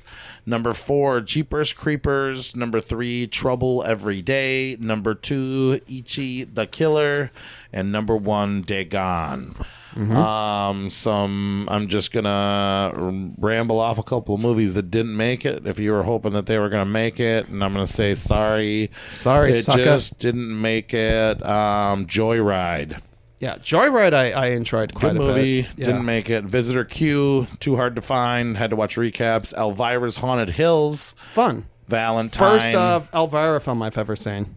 Oh yeah, the other one's better. Yeah. Stacy, Attack of the Schoolgirl Zombie, Route 666, Wishmaster 3. A lot of people probably thought 13 Ghosts was going to be on here, but boo that movie. That movie is not as good as you remember. Yeah. The The Attic first half of it Expeditions, sucks. The first half of that is terrible. The naked killer chick Ghost and Matthew Lillard are the only reasons to watch that movie. Yeah. The Attic Expeditions with Seth Green, Brotherhood of the Wolf. Mimic 2, Children of the Living Dead, which is a fake sequel to Night of the Living Dead, and Tom Savini's in it. The Wolf Girl, Cradle of Fear. I did enjoy Wolf Girl. We're talking about like Wolf Girl is like it was Tim my Curry's second. in it. Tim Curry's in it. You would look at the poster and not assume what it actually is, which is mostly a freak show movie. There's a micro penis is a plot point in that movie. It's fucking wild. It's a wild movie. It's not great. It's an interesting movie though. Cradle of Filth made a horror movie called Cradle of Fear, which had some decent parts, but some really weird porny parts. Horror Vision, Tremors 3, Plague a Zombie, Zona Mutae, Children of the Corn Revelation, Arachnid, How to Make a Monster, Love Bites, I Spit on Your Corpse, I Piss on Your Grave. Not a real sequel to I Spit on Your Grave. The Devil's Backbone, Earth for Spider, Forsaken, Wendigo. I will talk on The Devil's Backbone. I do like it. I think Pan's Labyrinth is better. Of the two films that are very similar and similar topics, I would say in terms of Guillermo del Toro films, I just like Pan's Labyrinth more. I love Pan's Labyrinth. And let's do some honors. I added a couple that I thought Anthony, Dracula, The Demonic Thrust would like. And best title you found in 2001. I would say the best title is this is a Cantonese film which is like a thriller called There Is a Secret in My Soup. Oh, I didn't hear about that. Yeah, it was like some weird like thriller thing. I was Did you just find like, it and watch it? I did not. I just saw the title. I was just like, this is dope. Same with me. I couldn't find the movie. Apparently, it's pretty gruesome, but I thought Human Pork Chop was a good name. Yeah. Yeah. Best sound in a movie. What did you like to listen to? Background score or certain theme for a movie? What was the best? You got to go with JC. So JC, John Carpenter. I specifically did. You thought the music from Ghost of Mars was the best, huh? Yeah, I chose the track "Kick-Ass" by Anthrax and Buckethead that was in that film. Oh, cool. Yeah, Good catch. I actually thought the classical music in Hannibal was the best. Okay, yeah. With a honorable mention to Dario Argento's Goblin Sleepless. The synthy stuff. Best art, best cover, best poster. What movie had the best eye-appealing, I want to watch this movie? Oh, okay. I personally thought that I went with most iconic art, and I would say Jeepers Creepers. That's a very striking image. I remember seeing that as a little kid and being very terrified of it, and it's like made a big impression on me. Okay. I said Trouble Every Day because it's been on my list forever. This is my first time watching it. And just the alternate poster of her in that white dress covered in blood was so appealing. Hidden Gem, a movie that nobody's ever really heard of that they probably should check out. So he was brought up before, Larry Fessenden, or whatever his name. He had a film come out called Wendigo with the young Malcolm in the Middle actor in there. It's a very slow burn. Frankie Muniz? The even younger than him, because Frankie Muniz was the Malcolm in the Middle. Oh, yeah. But then the young I know brother. you're talking about the kid with the big head. Yeah, yeah, he does have a big head. But he's funny in that show. It's a very slow burn, but there's some good effects in there. It's it's a good movie. I enjoy it, and it's on YouTube. I wrote Hidden Gem, Happiness of the Katakuras, because that is a Takeshi Miike, or however you say his name. Miike, I think. He made a musical about suicide. Suicide slash like just misfortune. A lot of people would enjoy that movie if they watched it, even if you don't like horror, because it's borderline too silly to be a horror movie. But it is, and it's great, and you should check that out. Yeah, for sure. Worst movie of 2001? I had to specifically hunt it down because I was like, I didn't want to say Mimic 2 because there's certain elements of that I did enjoy. Yeah, like so last night I did watch Soul Survivors with Cassie Affleck, and like it's just... I'm just going to spoil it. It's essentially Jacob's Ladder for babies. Yeah. It's just like a worse... Wes Craven. No, that's My Soul to Take. Oh, you're right. Yeah, I don't know who directed it. It was through Arson Entertainment. It was just this not PG-13 Drek. Don't watch it.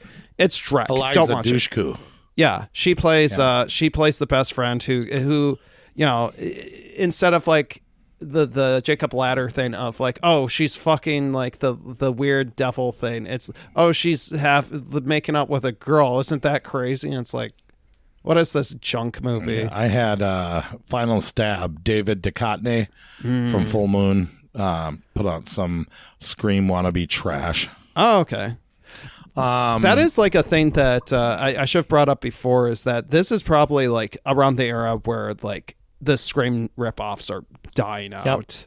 Because like, would you say Valentine is a Scream ripoff or no? Yeah. And I think after this point, it's like, okay, we're done with that. There's a guy from Angel in it. Best monster in a movie from 2001. I'm going to say The Creeper. I'm going to say, yeah. I figured somebody would. I did Uxia is how you spell her name. The half-sister from Dagon. Yeah. She's going to win another award, but yeah, she's also my coolest monster when she's in that wheelchair. With her teeth, she's still a monster. Her unblinking eyes. She's gorgeous. She's gorgeous, but she's terrifying too. She's right? terrifying. It's just like, oh no. Beauty can be terrifying. Very intimidating. Yeah. Coolest character in a movie from 2001. I was like, for the longest time, I was Should like, we say it at the same time? I don't think we might agree. I don't think we have the same answer. I don't think we have the same I answer. have the right answer, but what do you have? Okay. I was in between Jimmy Bones and James Desolation Williams forever. I was like, oh, which of these two? And then all of a sudden it clicked. I was like, it's got to be Clarice. It's got to be Clarice Starling. She's awesome. Really? She's like, even though she's not as great as she is in. Beat. Yeah. Whom would you say is the coolest character? Elvira. Yeah, she's pretty cool. She's fun. Elvira. With a close second to Tom Savini in Children of the Living Dead. Interesting. He plays himself. He's Tom Savini. Yeah. He's killing zombies. Nobody can tell him what to do. Mm-hmm. But Elvira, she's a true horror creep. She is one of the biggest horror fans on the planet, and she made a goofy movie that was an ode to horror fans. To Vincent Price films, yeah. She dresses cool. She looks cool. She is funny, and she knows horror. The final girl. I said Clarice Starling. But I don't know why, but whenever I hear final girl, and I'm like, but she's not a... She's a woman. She suffered, and she survived. I was originally gonna say she went up against the toughest, roughest, buffest bad guy. I was originally gonna say Trish just because she ran over the creeper so many times. Nate just woke up. He texted us and started liking our video, so Nate's up. Yeah, howdy, Nate. But I think I have to change it to your. With that in mind, yeah, I'm gonna have to change it to your answer. You agree with me? What was it gonna be? Oh, Trish from Jeepers Creepers. Oh, yeah. Just specifically the scene of her running over the creeper and then making sure to run over him multiple times. Yeah. Okay. So it's like that's all right. pretty good. Horror Crush 2001. So I specifically watched Brotherhood of the Wolf. Yeah. To see Monica Bellucci play Sylvia because she's good looking. She's good looking. She plays an awesome character in that movie. The part when it the camera goes over her body and turns into the hills and stuff. That's pure cinema, baby. It's amore, yeah. I had a tie for Uxa. Macarena Gomez is her name. The best monster is also my crush. I fell for the monster. And Core Beatrice from Trouble Every Day. They were both very worthy, and I'll never forget them. Best kill 2001.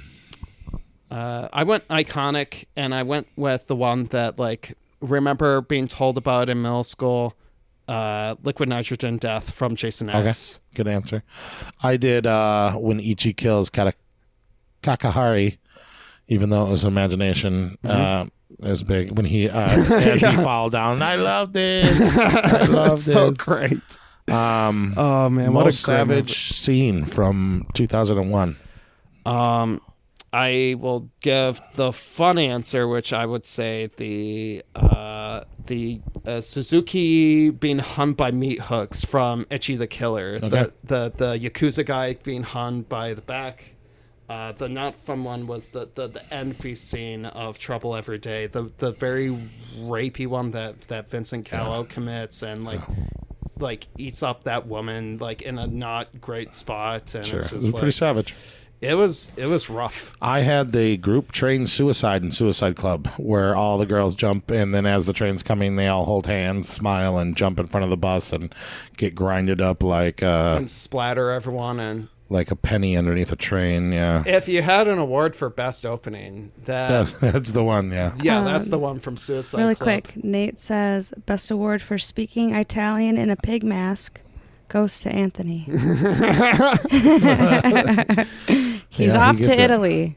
Franklin Award, character that you were so glad that died when they finally died. If they actually died, I would have said the two kids from 13 Ghosts. They were annoying in that movie and a fucking sucked. horrific. I even wanted Matt Lillard to die in that movie. Yeah.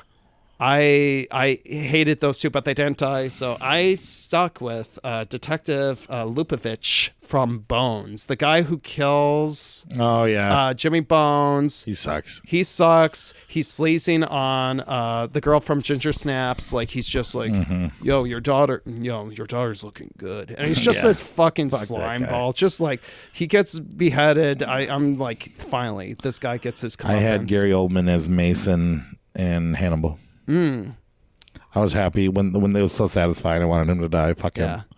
I added a new one, Gore Award, best gore in a movie, 2001. I said the film that you sent to me. Stacy Attack. Me too. Yeah, this is our first agreement. Hell yeah, Stacy Gore Award, because there's eyes bulging out and there was trauma. Esque mess. It was a mess of violence and gore, and there was so much of it. It's such a funky movie because it's. I literally watched that movie and I was like, I'm going to add a gore award just so that we can talk about this movie because I knew it wouldn't make the top 10. But yeah. I didn't. If you like gore, that's the one. Yeah, it's super indie. It's very much like it feels like just a collection of skits. It feels like it's just like, oh, we're gonna just have a bit where they have Ashley Williams chainsaws that you can purchase, and it's just a weirdo movie. But yeah, the gore in it is a ton of fun. It's just like, yeah, it's an entertaining movie, and I think it's still on YouTube if you want to check it out. Yeah. No, you had to watch. Yeah, YouTube. Yep. If you could, well, no, let's do best costume. Oh, best costume? I have a girl and a guy costume. Okay. I think the best guy costume would be Kakahari from Ichi. If you could pull it off, that'd be great. Is that what you had to? Yep, correct. And then best girl costume would be Core. You get just a white dress. I was thinking some fake teeth and blood everywhere. I was thinking your other horror crush. Oh, Utsi. Utsi, you could have the gold crown and all that stuff. Yeah, that would be my female costume design. Let's say most overrated, super famous movie that wasn't as good as it should have been. I'm saying 13 Ghosts. Yeah, me too. Yeah, I think 13 Jeepers Ghosts. Creepers too, though, because the second half sucks. Okay. If you could remake a movie, I feel like I would really like to remake Ghost of Mars with. I think we need to put a new up and comer rapper. Named Corey. Let's get Tyler the Creator. Yeah. No, I think we should have you. Oh, Corey. me. Oh, me. You want me to play Ice Cube? Yeah, you should play Ice Cube. What was his name in the movie? James Desolation Williams. Yeah, what a name. I'll do it. You'll do I it. originally wrote Dagon, but after talking, I want to remake Ichi the Killer, American version, and I want you to play Ichi. And I want to be Kakahari. Okay. And I want Nate to play Gigi, the guy with the big muscles. Yeah. That'd be pretty underneath dope. his shirt. That'd be pretty dope. You know what? I feel like even though I hate love it. And then let's put some Suicide Club scenes in it. Because I mixed those up apparently. We'll just combine them together. Yeah. Yeah. Remake every Japanese horror movie into one movie. Yeah, we'll have the scene where the guy kills himself from Pulse in there too. We'll do what's the other for the happiness of the Kataharas, we'll have to have stop motion scenes and this too. Just opening up with that soup scene, that opening scene. Well, that actually rivals the Suicide Club opening scene with that soup stop animation. What the fuck was happening? It just I think Takashi Miike was just like, let's just begin this fucking movie with something When I watched crazy. Happiness at the Kakaras, I was next to Tanner. I came into work, ready to work, but the AC was broken, and we watched it in a 96-degree room on TV while we were eating burgers. The Ray's pick for 2001 was Joyride. She only watched a few. She watched Jeepers Creepers and a few other movies, and she said Joyride was the best. I don't know if it was that good-looking dead guy from Fast and the Furious or what, but that movie was okay. Paul Walker. Or whenever Paul Walker would have to talk in, the woman's voice. Yeah. Candy Cane. Candy Cane. Hello, it's Candy Cane. I'm actually going to bring that up again in a little bit. So I also did a ranking of all the J-horror. So I have a top 6, and my number 6 is Stacy, Attack of the Schoolgirl Zombie. Mm-hmm. Number 5, I have as Visitor Q, just because some of the subject matter makes me feel uncomfortable. Mm-hmm. Number 4, even though I put it higher on my list for J-horror, I actually put Pulse at number 4. Number 3, I put Suicide Club. Number 2, I put Happiness at the Kakarus. And number 1, Ichi the Killer. Do you agree? I mean, like... Pulse is going to be your number 2, right? Number 1. More than Ichi the Killer? Yeah. Oh, wow. Oh, yeah, because you did put that. Yeah, because so, Ichi the what's Killer your top was 6 J-horror? Of those, I would say... You can go top to bottom. Okay, Pulse, I would say... Ichi? So, Pulse, Ichi... Put the microphone in your mouth. Happiness At the Kakarets? Yeah, Suicide Club. Visitor Q? Ooh, actually, or Stacy, which one's I'll better? say Stacy because I actually did see that, and then I'll say Visitor Q. I don't know because I Q haven't is seen about like a dad raping his daughter and paying her. Yeah, it's incredibly and him fucked being up. depressed and suicidal. I feel like and even if we watched that, I still feel like it would be we wouldn't too even much. count it anyway. Like Happiness of the Curries also doesn't count. The only part it's like the scenario of it of like this family running this and all these people dying there. But they're responding to it by dancing and to breaking out into karaoke songs. What the and fuck stuff. is going on in that movie? Yeah, I literally wrote down on my notes, "What the fuck, Japan?" All right, Nate. Hopefully you can help us out with this edit. I want to hear for sounds. I want to hear the pop song from Suicide Club that made everybody want to kill themselves and get to and join full suicide. If you could play that song.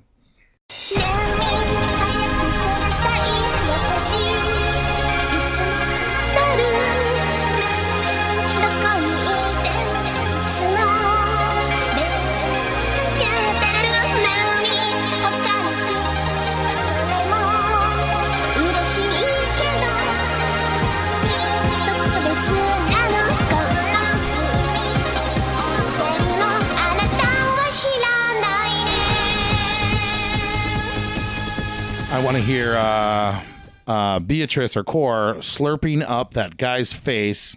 And if you can't find that, just get Vince Gallo's weasel-ass voice. You were in love with her? It's not the right word for it. I want Hannibal talking about eating people. What's it to be? Powers in or powers out? Like Judas. Are you confused? I'll decide for you if you'll permit me.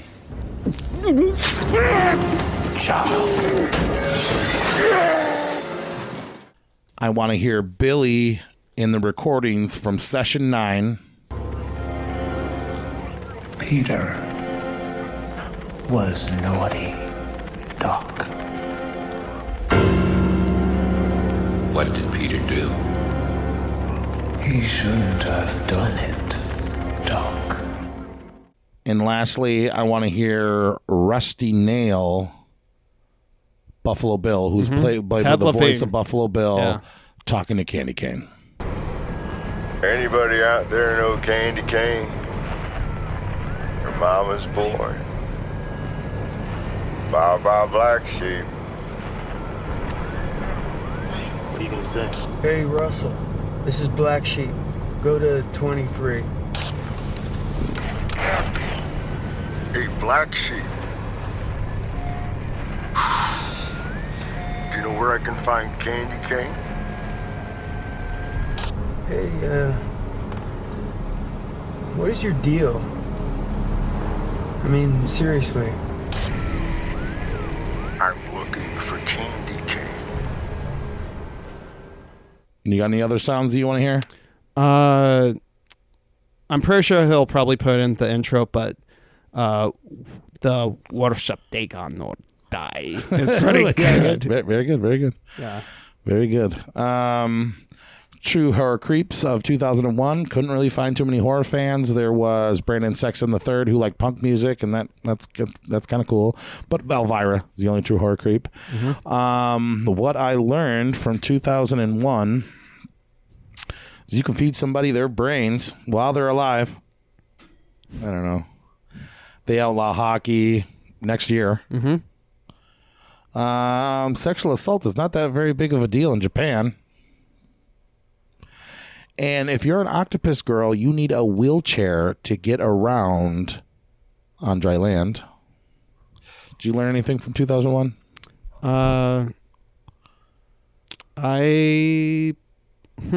What did I learn from 2001? I didn't learn jack and shit, I think. I just learned that Miike was a busy guy. What did you learn? What did I learn? Yeah. 2001? Yeah. If you see a man dumping a body down a sewer pipe, keep driving. Just keep driving. Yeah. Justin Long's going to be a star. So we got Horror Terror. There's a couple movies coming out in the next couple of weeks. I know Anthony was extra excited about this kids horror movie called Haunted Mansion, and we also have a very cool movie based off of Dracula, which is called The Last Voyage of the Demeter, based off a chapter of a book in Nosferatu, right? Off of Dracula. Dracula. Yeah. But Dracula stole their story from Nosferatu, didn't they? Yeah. Well, Nosferatu stole from Dracula. No, Nosferatu was first. Well, the book came out first. Oh, yeah. The book came out first. Then the movie Nosferatu came out, and then that got sued into oblivion because they were like, no, we're different. We see, he gets killed by sunlight. This is never, this is a thing that's never been. And they won that argument, I hear. But we're going to pass it over to the lovely Dandelion, or tonight we should call her Candy Cane. I want to talk to Candy Cane. Yeah. The Last Voyage of Demeter, which was, based on the single chapter of The Captain's Log from Bram Stoker's classic 1897 novel Dracula. It's so you're basically just set aboard this Russian vessel, Demeter. I pulled 3 cards. Where are they? My notes. Okay. 9 of Cups. It's going to make a lot of frickin' money. The Demeter one? Yes. Interesting. I wouldn't have guessed that. Going to make a lot of money. And then I pulled the High Priestess card, which this card's all about like feminine intuition, sacred knowledge, wisdom, mystical, magical stuff. So this movie is going to be feminist? No, babe. It's just going to feel, maybe. Dracula is usually not very kind to women. Dracula is a very feminine. Okay, so he's the feminine.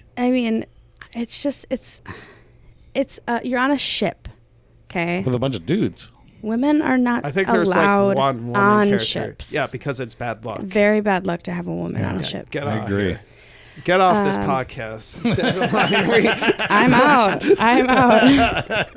I think there's going to be a lot of maybe some feminine elements, but this otherwise, is the ugly Dracula too. Though. Otherwise, it's just going to be a very mystical, magical, sacred movie. Okay, it's going to give off those vibes. And then I pulled the 2 of Swords, which it's a bad card, isn't it?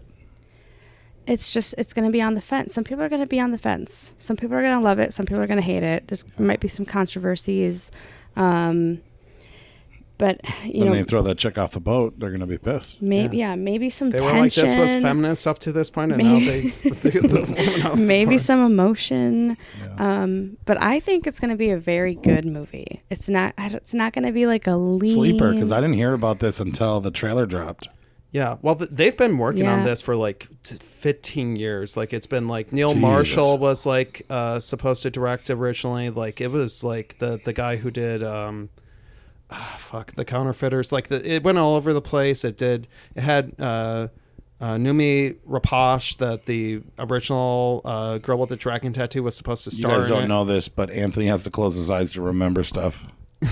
I have to look at like a blank wall to remember stuff. So I don't know why I do it that way. I think it's just because it's like, I have to really access the old Jimmy Neutron, hard drive, the database, the old hard drive. Yeah, exactly. But this is being directed by the Troll Hunter director, Andre Ovost, or whatever his name likes them. Whatever. He also did the Scary Stories to Tell in the Dark. Ooh, yeah. Yeah, so that guy is directing this. I'm actually pretty excited for this one. I'm excited. I'm so How do you say his excited. name? Del Toro. He's got his vibes. Guillermo del Toro? Apparently, oh wait, never mind. I was thinking of the Haunted Mansion, which will be brought up pretty soon. He was supposed to like produce or direct that one, but he bounced out of that project. Now it's like the dude who did Dear White People or whatever. Oh yeah, the same guy that did fucking Bones.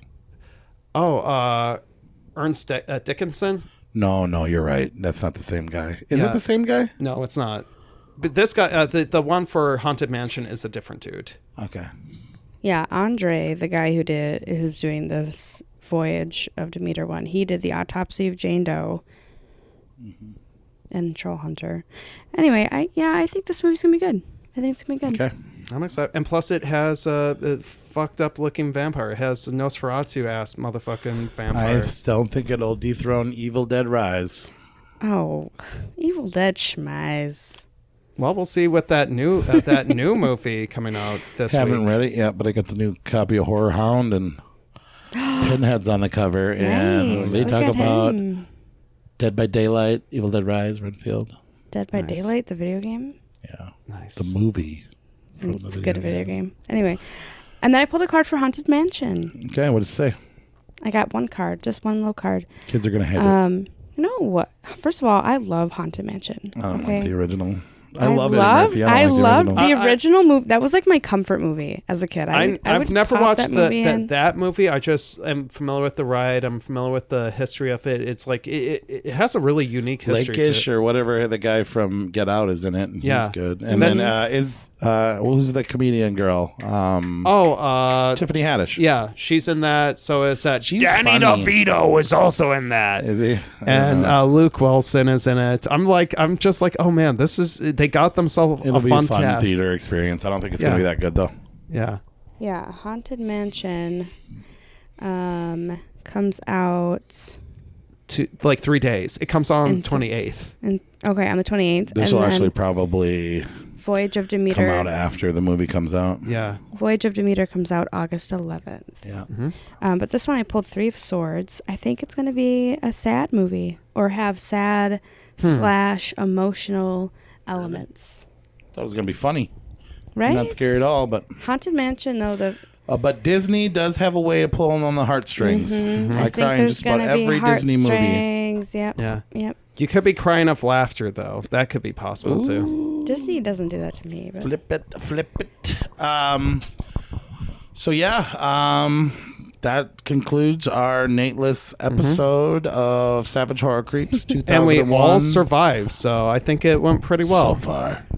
Oh no. Nate, come back. So far. Oh no. We've all survived so far. I can take you I'll on. eat your brain with some fava beans. Ichi versus Kakihara. I got Hannibal Lecter vibes, right? Okie dokie.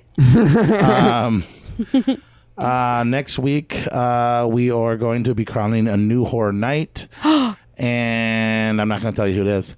We are going to be doing Cars That Kill. Cars. So Nate will be back. We'll be up at Nate's Dungeon there. I'm looking at the picture I drew. I'm Hannibal Lecter. She's Uxie and a schoolgirl. I got Ichi over here. I'm Elvira here. This is making for Nate's good podcast material. Anyways, thank you guys for joining us. Thank you for joining me, Anthony. You are a true horror night. Thank you for helping me out. I know you had a lot of busy things going on. Victoria, not a problem, thank you so man. much. We cleaned the house for you. My house isn't usually this clean, even though it looks kind of dirty still. Sadly, none of the pets woke up. Everybody's having a great time, and we'll see ya next time. Bye-bye. Bye-bye.